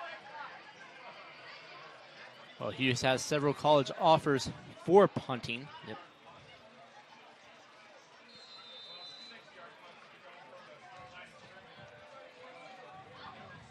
And now back out on the field is Mooresville's offense, led by Nick Patterson.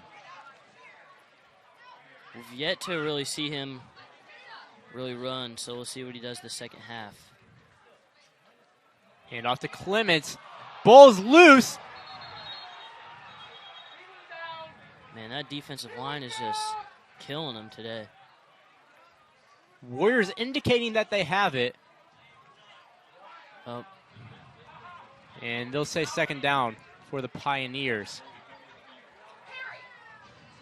So it looks like Mooresville recovered.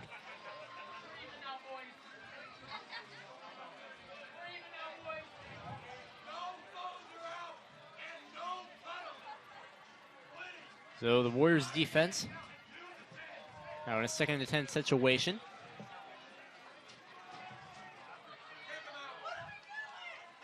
Pioneers in the double set.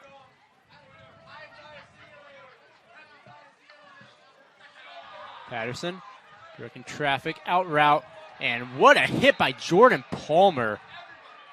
It was a quick out route to Cade Garrett. Just good play and good hit from freshman. Been having a pretty good season. See if he'll keep it up.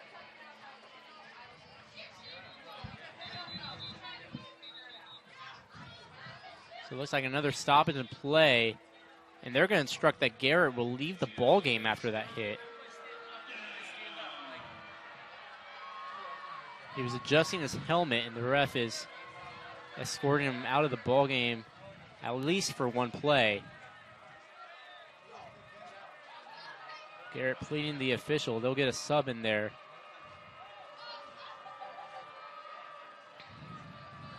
That'll be number 20. That is Gavin Gott. See what they do in this with this field position. 3rd and 6. Patterson, 3-step drop. Pressure off the edge from Stanford. Patterson scrambling to his right. Patterson's going to tuck it and run. He is dragged down.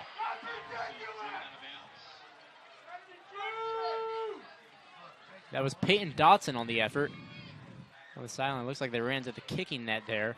Yeah, wasn't really much anything Patterson could really do. I mean,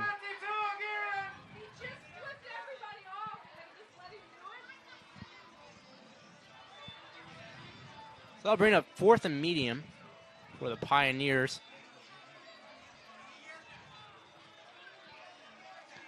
With 8:45 left in this third quarter. And tempers are starting to heat up a little on both sides of the ball. Oh, yeah. Patterson's off the field. We'll be looking to punt, and there is a flag. This is going to be delay of game. That's got to be what, 3 or 4 delay games this game? So the Pioneers took their sweet time, and they'll be backed up 5 yards because of it. It'll be 4th and 9 now. There's just been so many flags this game.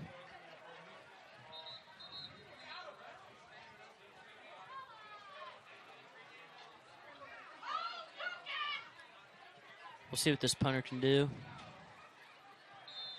Punter's Levi Dorn, 6'4" junior wide receiver. And they have thrown on punting situations. Did it a couple times in the Franklin game. And a line drive from Dorn. Fielded by Crowley. Crowley cuts up the middle. Breaks a tackle. Breaks another. Crowley bouncing out. Dorn the only man to beat. Crowley gets past him. Crowley for the touchdown. A punt return touchdown for Jonathan Crowley. Just what a crazy play. I mean, that's wild. You don't see that very often. Jonathan Crowley running like a man possessed.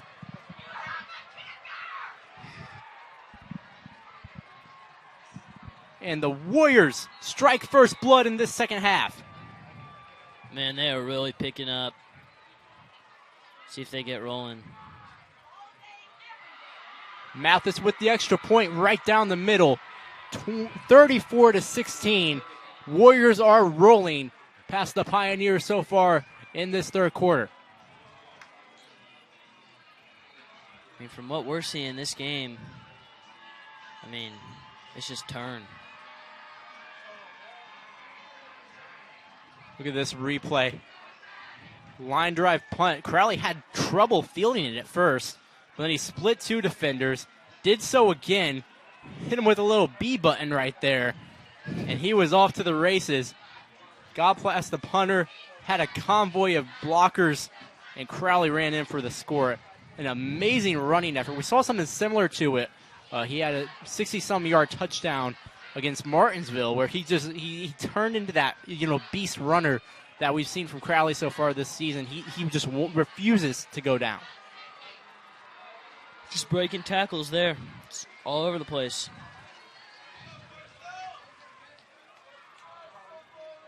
So, you see in the back of your screen there are cheerleaders doing push-ups. They have to do a push-up for every point scored for the Warriors. So they are struggling a little. Here as the Warriors running it up on the Pioneers.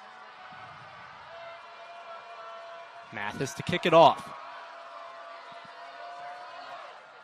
A little bit of a sky kick. Fair catch from Reeves.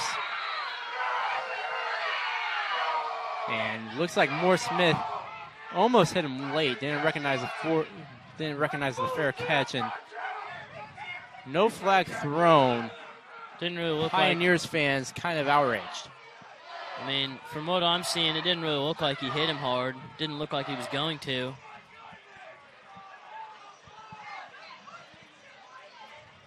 Yeah, like you said, Pioneer fans are not happy at all. So the Mooresville offense back out now in the doubles formation that we've seen so many times before. Clement's the lead back in the backfield.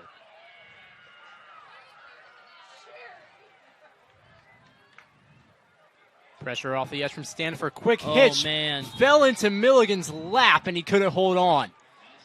Stanford's just controlled this game. I mean, he is just,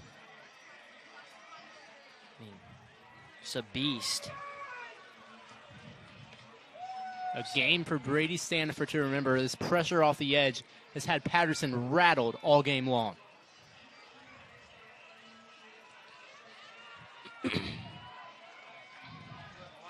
Yeah, anything near Stanford, anything near him has not really worked today.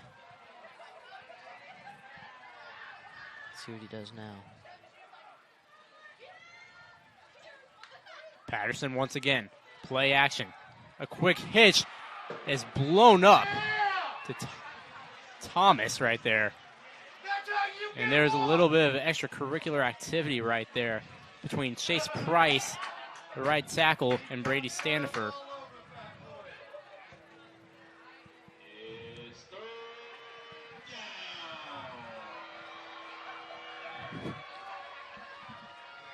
So 3rd and long once again. We've seen Pioneers convert this several times so far.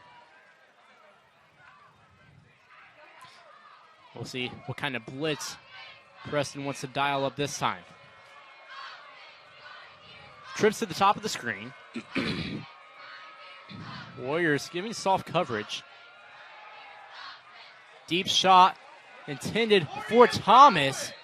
He was tangled up with Davidson. It's way overthrown. And it'll bring up 4th and long for the Pioneers. Possibly a 4-down scenario right here.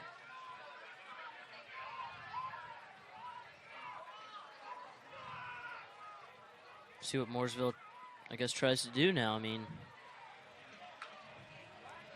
Mooresville backed up at their own 42-yard line. Of course, we're trying to get back into this game. Let's see how they do it. 4th and 7.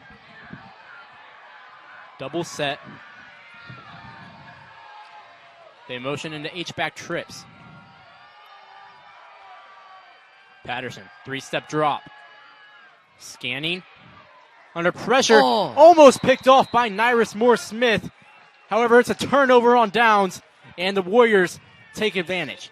Great play overall.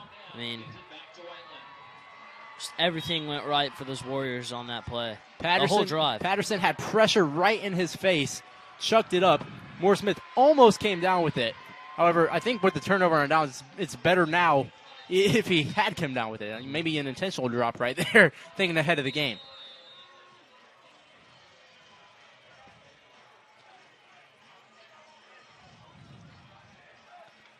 So Denham and the Warriors offense drop back out in a single back formation.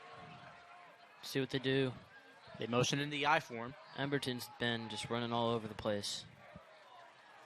Crowley in motion. Emberton up the gut. Ooh. Room to run. Gets a gain of about 7. He'll bring up 2nd and 3. All the right gaps were open on that play. I mean,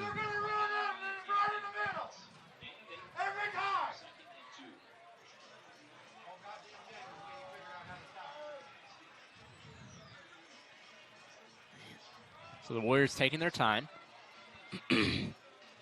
Less than 7 minutes to go now in this 3rd quarter. looks like Emberton's back out there again. 2nd and 2 for the Warriors in the single back. Okay, motion back into the I. Sweep to Crowley. Crowley on the perimeter. Tries to split 2 defenders. Doesn't do so right there. It'll depend on the spot on whether or not they get the first down, but it looks like it's going to be 3rd and short. Pioneers defense just caught up to him. Just a heads-up play. Good play. See what they do on 3rd and 1 now.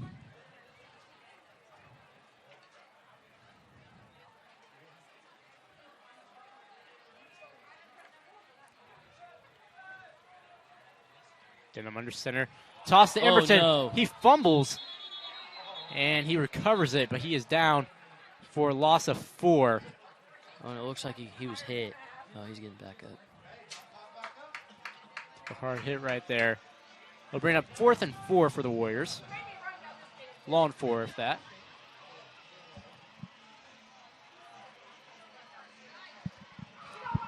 And it looks like they're in 4-down territory. So Fisher will opt to go for it. Denham under center. Could be a crucial play. Let's go.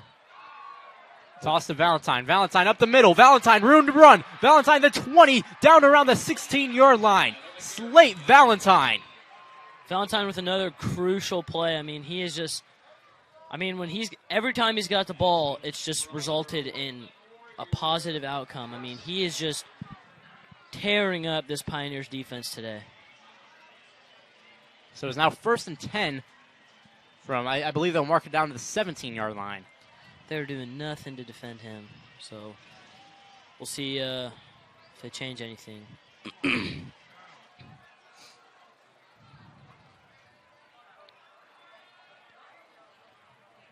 Crowley in motion. They hand off to Crowley. Crowley will cut it up the middle. Crowley making the most of what he can. Crowley with another good carry.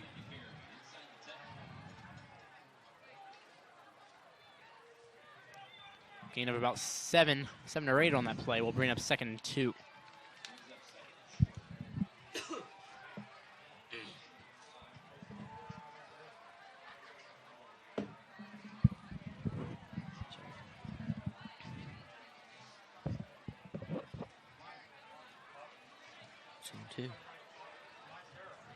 Looks like we're right on the 9. Denham under center. Toss to Valentine, and he is wrapped up right at the line of scrimmage. It will depend on the spot. As Valentine, once again, kind of getting some workhorse reps in here. And they'll give them the 1st and goal.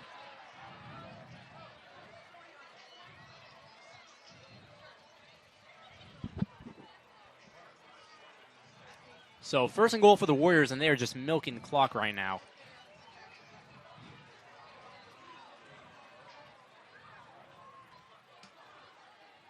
Crowley, the lone back in the backfield. They toss it to Crowley. Crowley weaving his way through traffic. Looks to be up by the 2. And a flag is thrown around the 1-yard line.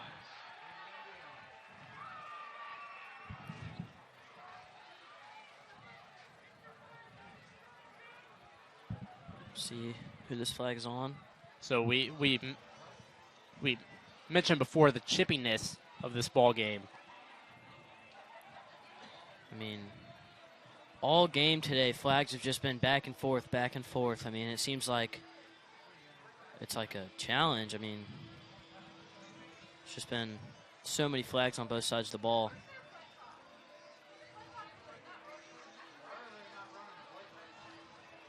Looks like they're on the 1-yard line. So it was unsportsmanlike conduct on Mooresville. Doesn't really make too much of a difference. Warriors had the ball, 2nd and goal, basically on the goal line. And they'll wedge it with Denham. Looks to be a touchdown. Touchdown Warriors, Kevin Denham.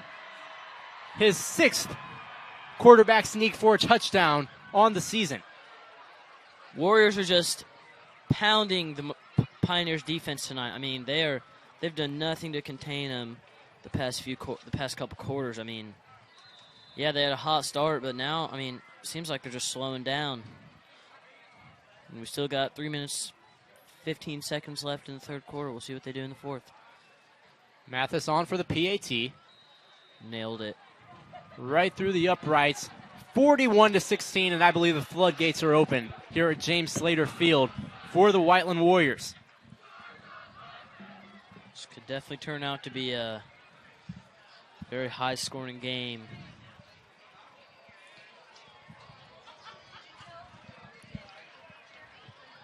Look at this replay right here. Almost every game this season. 6 times they have kind of ran that wedge play to Denham in the red zone, and it has worked 6 times so far this season, almost once a game. I mean, it's just ideal for them.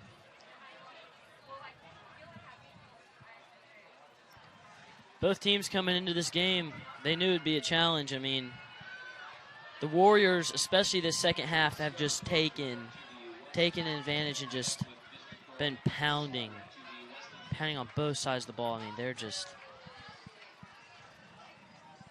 crazy. Now, David Mathis to kick it off. Yeah, David Mathis has had a busy night tonight. Sure has.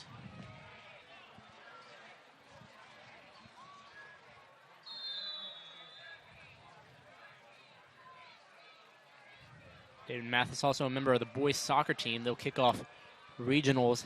They get a first round bye at the Roncalli regional as they squib it. It's taken by an up man. That's Kellen Copeland. Third squib this game, right? Yeah, that's the first time though. However, it's taken by someone on the front line, possibly backfiring right there. And I don't imagine that's what Mathis was trying to put the ball. I don't think that's what he wanted. Neither head coach Fisher, but we'll see. See what the Warriors defense can do about it. So Mooresville looking to make the most out of every opportunity now.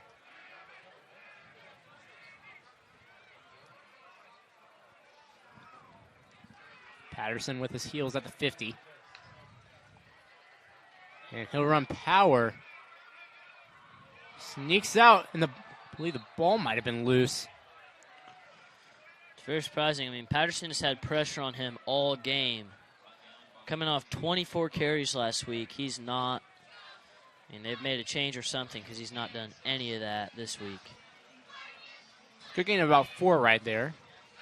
2nd and 6.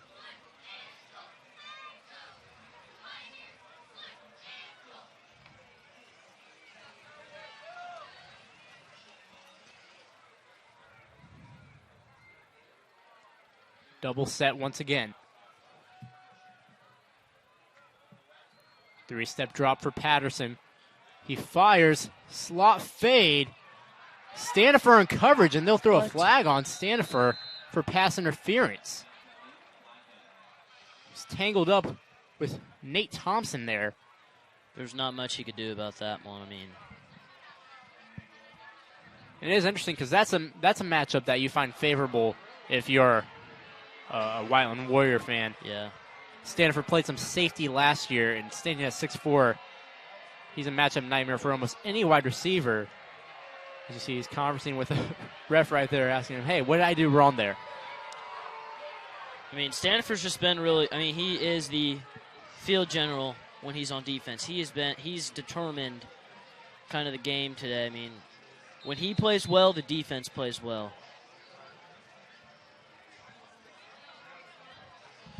But we'll see what they decide to do with this. I mean, if they can keep pressure on Patterson, I mean, that has really worked for him this game. That D-line has been doing their job.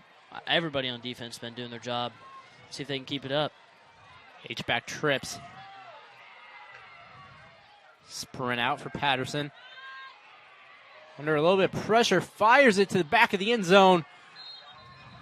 I mean, incomplete pass intended for Dorn. He was about as wide open as they come, but I mean, he just threw it right over his head. Pressure by Zeke Ramey on the play. Looks like it was kind of missed blocking assignment. Chris Corthius was assigned Zeke Ramey, and that's not a matchup in favor of the Pioneers right there. See what these Warriors decide to do now. 2nd and 10 for the Pioneers as they hurry to the line.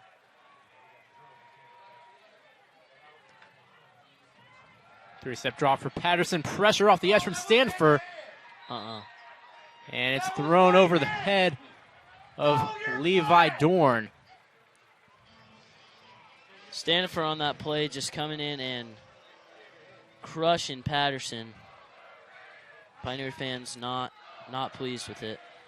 And going into this game, Brady Stanifer, only 1 sack on the year, but the pressure that he has mounted so far, I mean, it's insane.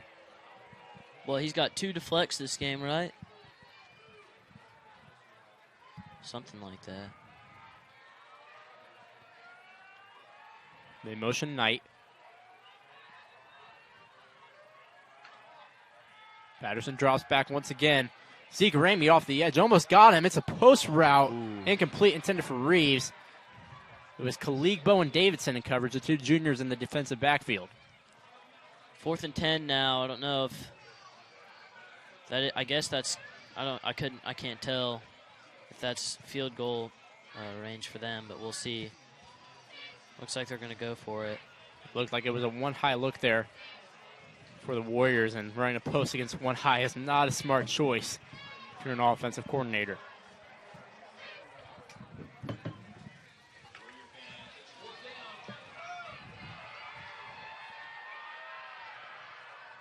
4th down and 10. Mooresville trying to get a breath of life here. Patterson scrambling up the middle. Gets the first down. Barreling over. And he has taken a beating tonight. This Warriors defense has just put so much pressure on him, and now... We apologize for Mooresville fans in front of us. As Patterson barreling down once more on the 5-yard line, that will bring up 2nd and goal. So Patterson trying to get this offense going. However, not much help around him late in this game.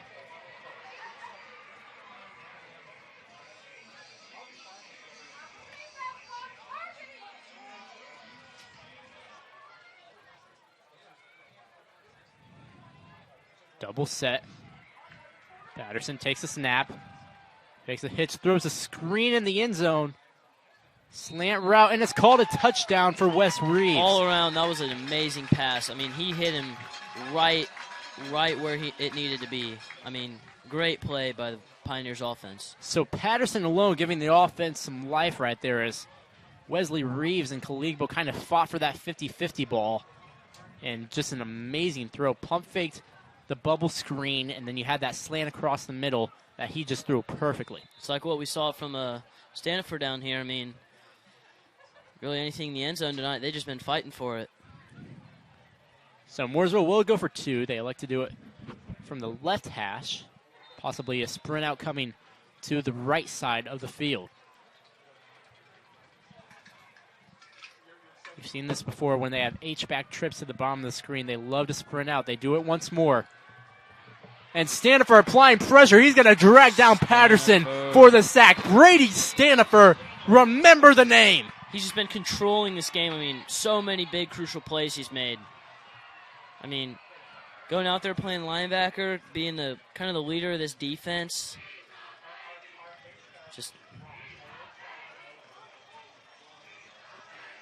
immaculate. Brady Stanifer on fire tonight. And just when the Warriors defense needed him most.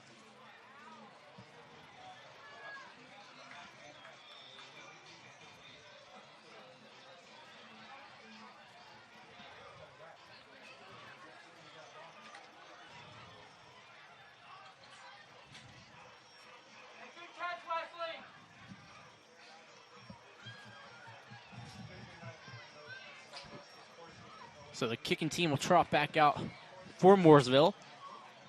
Coming off this Mooresville Pioneer touchdown,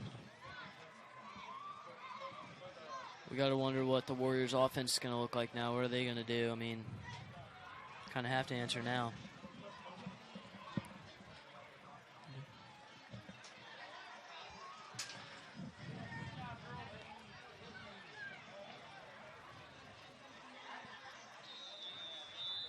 Kenny Curry to kick off for Mooresville.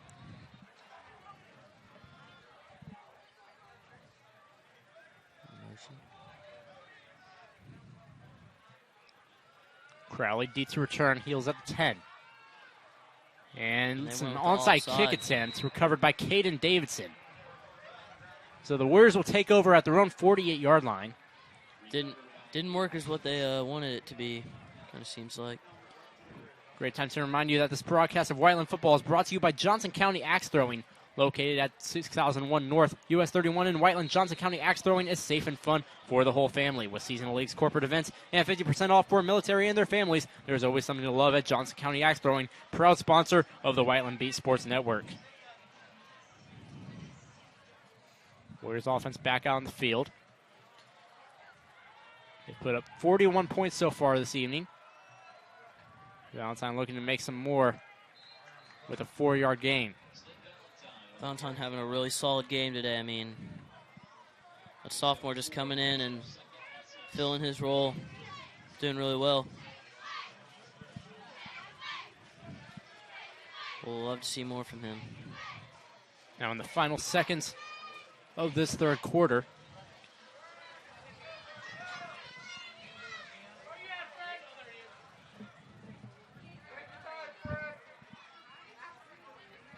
Warriors taking their time.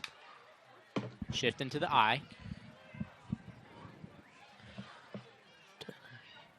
Perkins in motion. Hand off to Valentine. Valentine just powering his way through that Mooresville defense for the first down. He's just going where he needs to go. I mean, the offensive line is creating holes for him.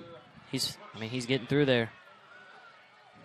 And tonight has really been that coming out party for Slade Valentine as they will run down the final seconds of the fourth quarter.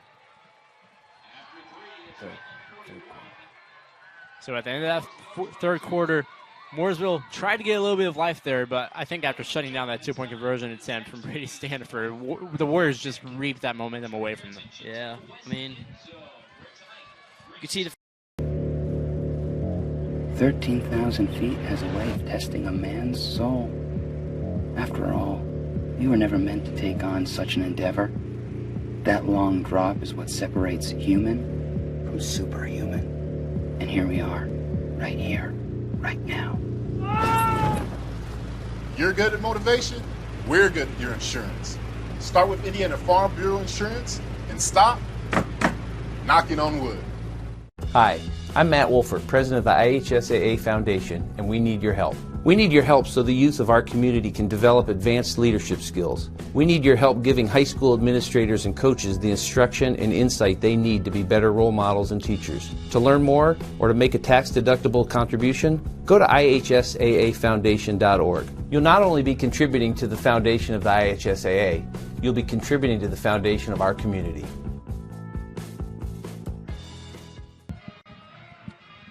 WBSN would like to thank Bailey & Wood Mortgage Lender for being a title supporter of Whiteland Athletics. Family-owned and committed to the community, Bailey & Wood Mortgage Lender.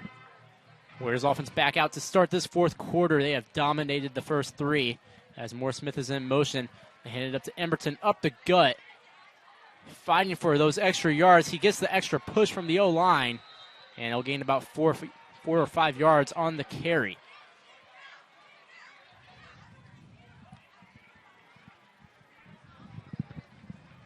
So the Warriors up by 19 points. Their offense has put up 6 touchdowns so far this evening.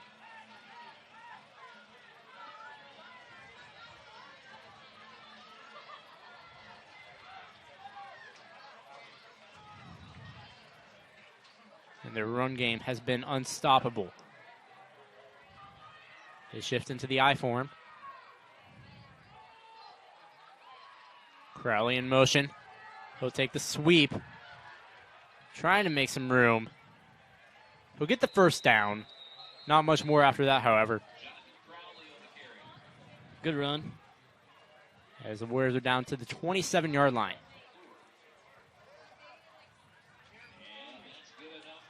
I mean, so far, every ounce of momentum in this game is just leaning towards the Warriors. I mean, they are just shutting the Pioneers down.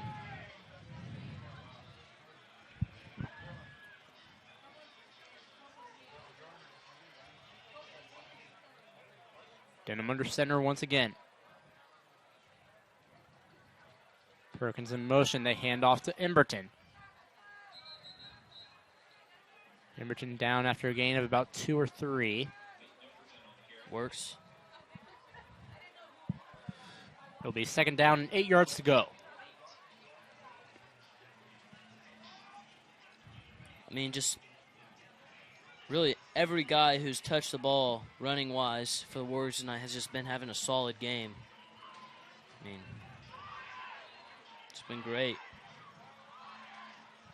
And this was a much-needed win for the Warriors, especially what happened at Martinsville last week, pardon me. It's definitely a momentum boost for them. Mooresmith in motion. Mooresmith weaving his way through traffic. Nyrus Mooresmith with the good carry. I mean, got a few yards, but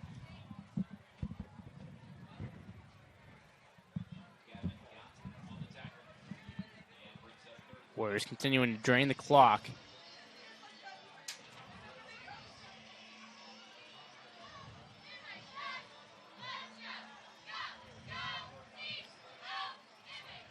3rd and 5 for the Warriors.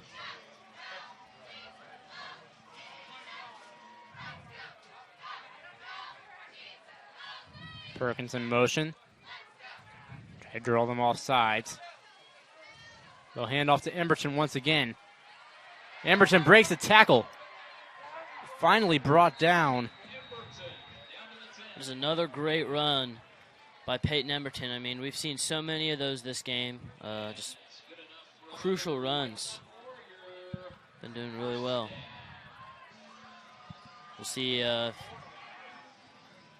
see if that momentum still keeps going. I mean, the whole team is just fired up.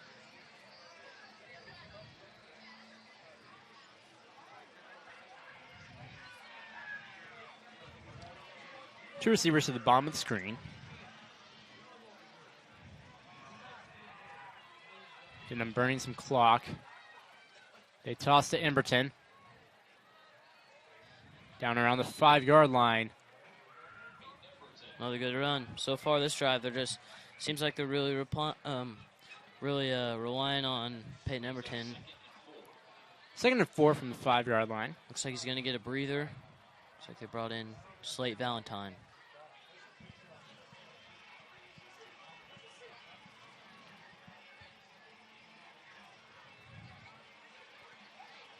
And it seems like Valentine and Emberton have kind of split the reps in the backfield so far this evening. Yep. Interesting considering Emberton, usually the workhouse back for the Warriors.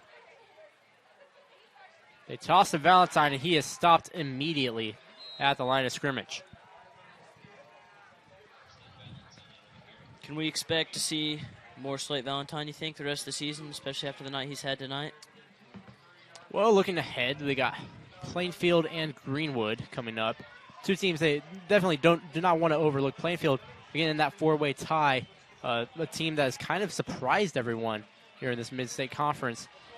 So we'll see what happens, and that's all up to the offensive coaching staff.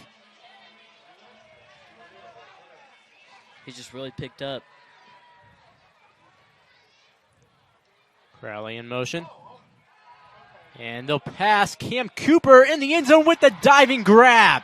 Touchdown Warriors. Cam Cooper with his first receiving touchdown of the season. What a play by that Whiteland offense. I mean, that was heads up by everybody. I mean, Kevin and Cam Cooper that was just an amazing play. It took him 13 catches to hit pay dirt in 7 games, but Cam Cooper finally gets the job done. Let's hope to see some more from him. Kick is up and good for David Mathis. 48-22, Warriors lead. And the Mooresville crowd starting to thin out a little bit. Long drive back to Morgan County.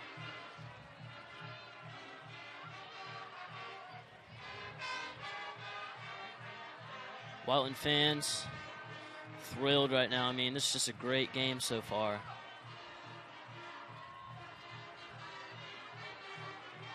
Not a thing has gone wrong. So look at this replay. Great play action right there from Denham and Cam Cooper. Wide open. Having to make a tough adjustment for the grab. But he does so. And Cam Cooper coming into the season, he had to fill some big shoes. Max Sullivan, of course, now playing tight end at Ball State University. He just burnt. And Cam Cooper doing a great job of filling those shoes. Whoever was on him, I mean, he burned him. Overall, just a great play. So David Mathis to kick off for the Warriors. Once again, let's see what this kickoff unit can do.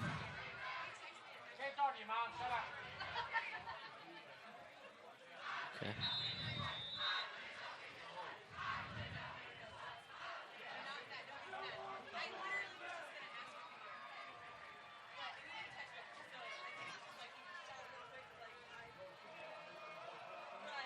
David Mathis' busy night continues. They need to return, slips and falls at the 13-yard line. I mean, What's Mooresville do at this point? Well, they're going to continue throwing the ball. Patterson not giving up. As we saw on that last drive, he kind of just willed the ball down the field. So spot at the 14-yard line, 1st and 10 for the Pioneers. He's definitely looking a lot better second half than he was first half. Motion Knight into H-back trips. See if that defense can keep pressure on him. Patterson, 3-step drop. It's a halfback screen. And weaving his way through traffic. Smoked him. That is Jarius Evans. No, pardon me, that's Keenan Brownlee, the 5'10", running back in his first reps tonight. So they get a good gain on the screen. Caught the Warriors' defensive line off guard that time. And now Mooresville will kind of run a no-huddle offense. A quick hitch to Reeves. And he is stood up by Kaligbo and forced out of bounds. However, it's a first down for the Pioneers. Pioneers just trying to move the ball as much as they can, as quick as they can. And there's not much else they can do. This Warriors defense has really just been solid tonight.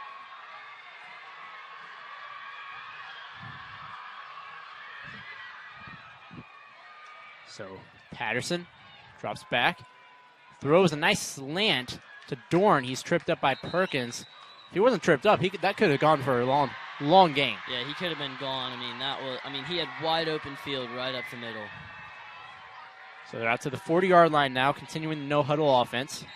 Just over 6 minutes left in this fourth quarter, and there's a stoppage of play. Timeout called by the Warriors. Great time to remind you that this broadcast of Whiteland football is brought to you by Johnson County Axe Throwing.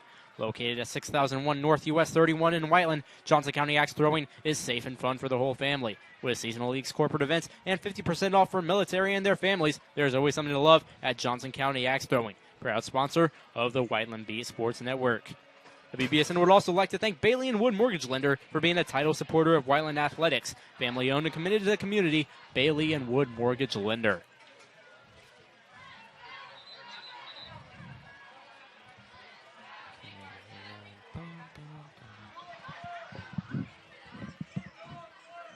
Patterson in this Pioneers offense just moving the ball really good now. We'll see what they decide to do. It's been they've relied on passing a lot this game. Very pass-heavy offense. So. Motion the running back. Oh. And it's quarterback ISO. Patterson had plenty of room to run there. Gets the first down and then some. Brings it out to the 41-yard line of the Warriors. Great observation by Patterson, just seeing the hole right up the middle, so he took off. You're going to see it a lot from that guy. Patterson, quick drop back, and the pass is broken up by Malik Perkins, laying the boom on Levi Dorn. It's one of those mismatches that, you don't see usually come out in the Warriors' favor, I guess, but that time Malik was on spot. He had it. Swallowed it right where it was.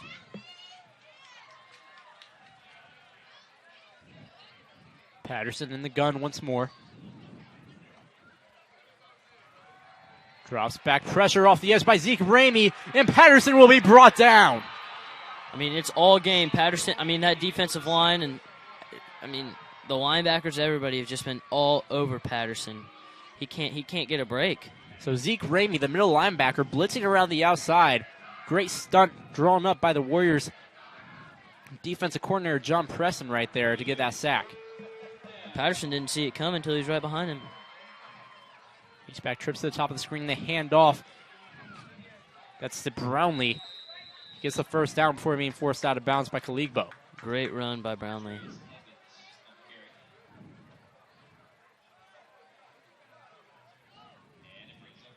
So 4th down and long.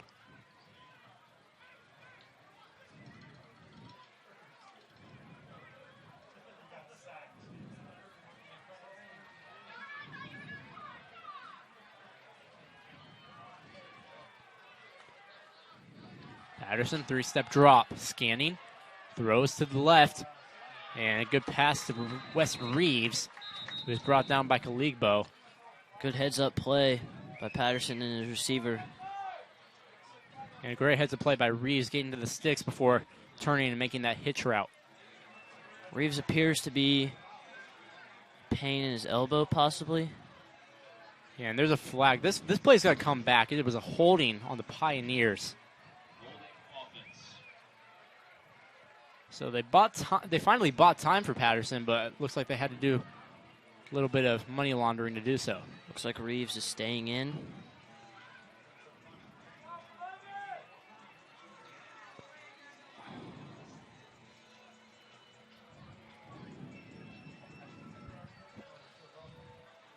Yeah, you're right. Reeves did look shaken up after that hit from Kaligbo. Can't feel great taking an elbow right to the or taking a helmet right to your elbow. So yeah. So it's 4th and a mile. Last ditch attempt for the Pioneers right here.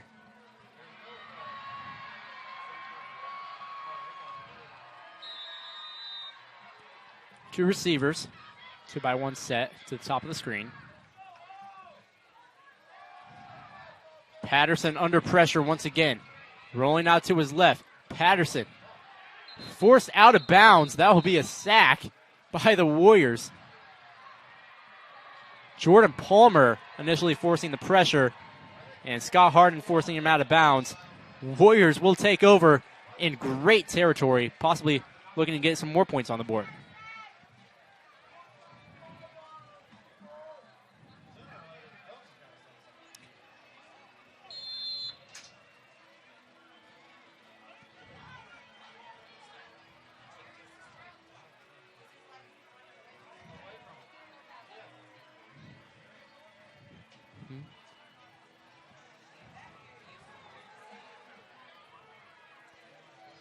So the Warriors hurrying out. Not much time on the play clock.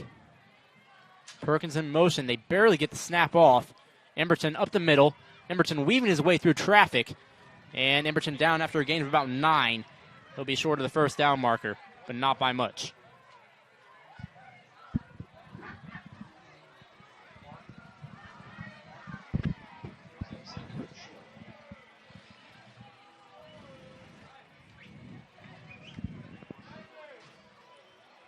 So now it looks like they'll trot an entire new offense out in the field.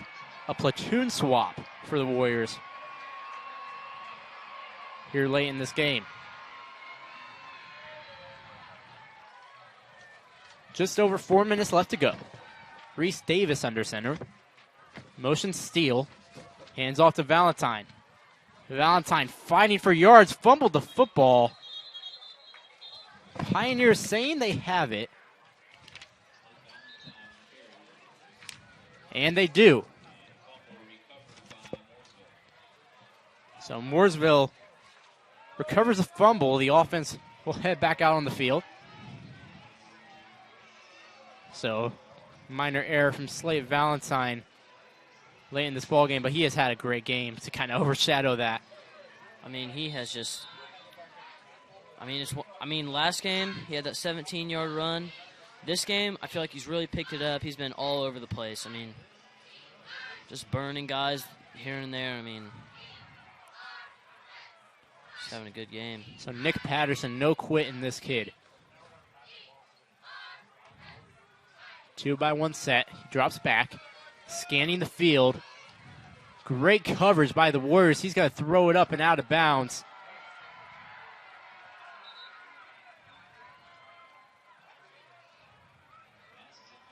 Nowhere to go right there for Nick Patterson. Great coverage by the Warriors.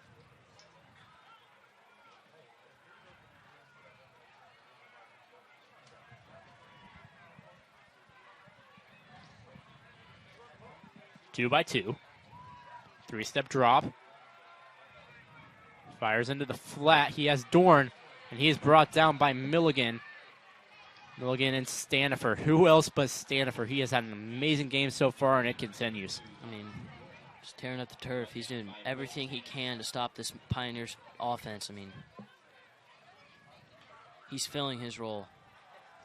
Patterson drops back, fires, just over the head of Dorn.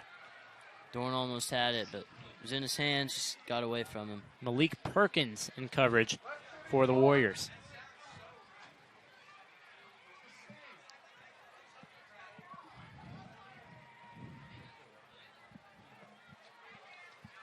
So that brings up 4th and medium at their own 29-yard line.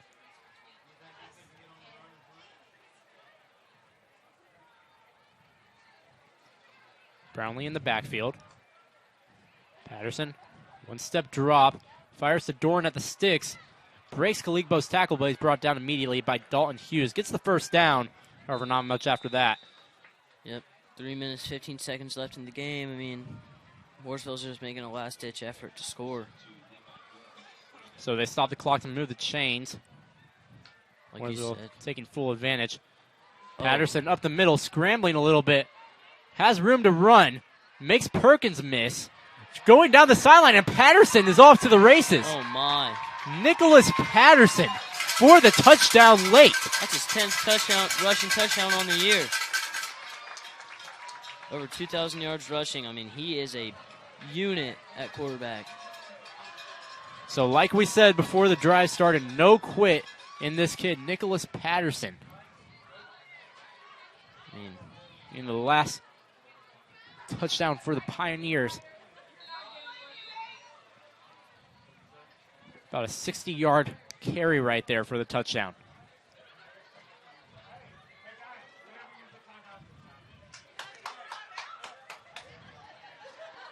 So they'll trot back out for the 2-point conversion. Empty set for Patterson. 2 H-backs in. They'll drop back. 50-50 ball to Dorn. And Dorn comes down with it. So I'll make it 48-30 for the Warriors. And they'll return a kickoff with 2:55 left. Looking out for the onside kick opportunity here.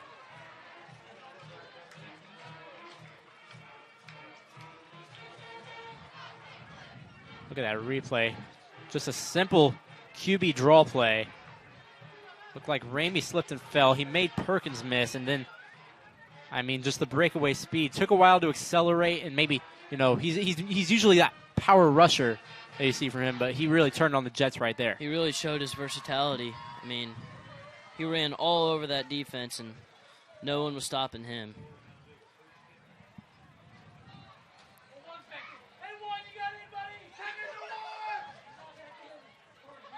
Let's see what this kickoff unit decides to do.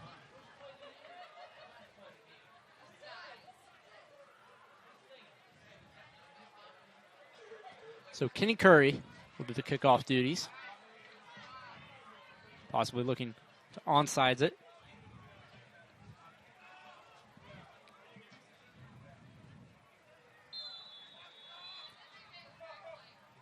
Crowley with his heels at the 20.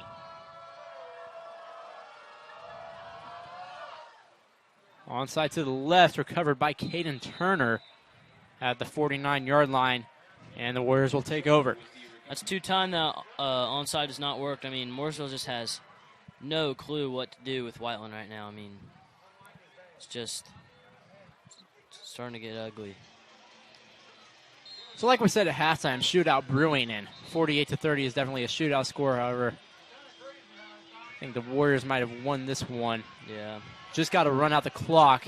3 minutes left, and they have the power to do so. Looks like they're bringing out the normal offense.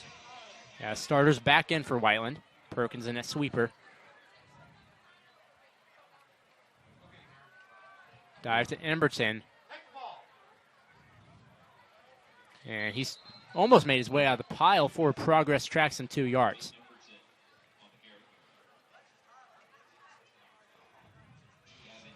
A sheer power, man. He's just... Mooresville's having a tough time taking him down tonight. So they'll only spot it as a 1-yard gain. I'll make it 2nd and 9 at the 50-yard line.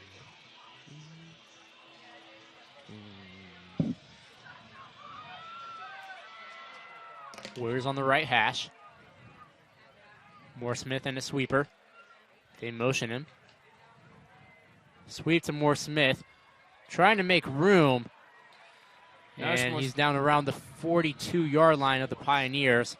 He'll bring up 2nd and 1, pardon me. Moore Smith with another great carry. We'll see what they do with this one, 3rd and 1.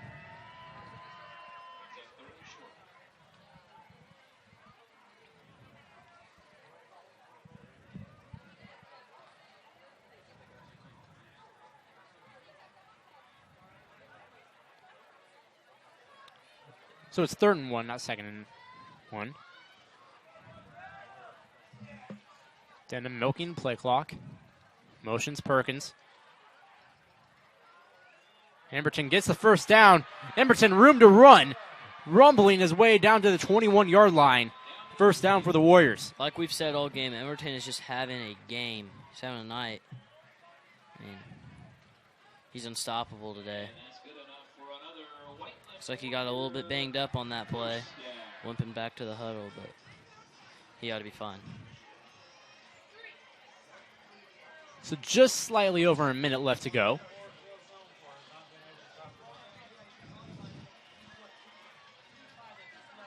Warriors milking the play clock.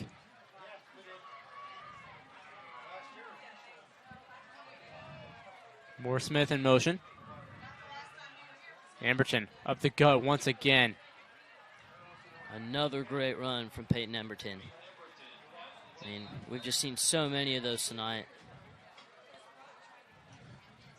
So Emberton almost 10 yards on that carry.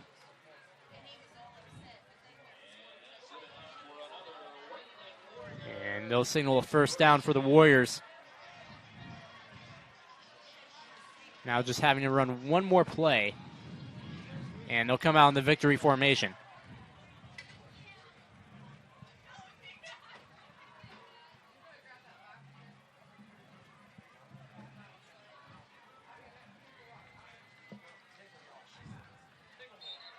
So Denham takes the knee, and the final seconds will run off the clock. Warriors 48, Pioneers 30. And the Warriors, in another effort to break the tie at the top of the Mid-State Conference, are victorious. Overall, just a great game. I mean, fun to watch, fun to commentate over. I mean, this is just, it's one of those games that you're always going to remember. All these bang-bang plays, big-time plays. I mean, a lot of these guys had great nights. I mean, Valentine and Stanifer, I mean, they popped off today.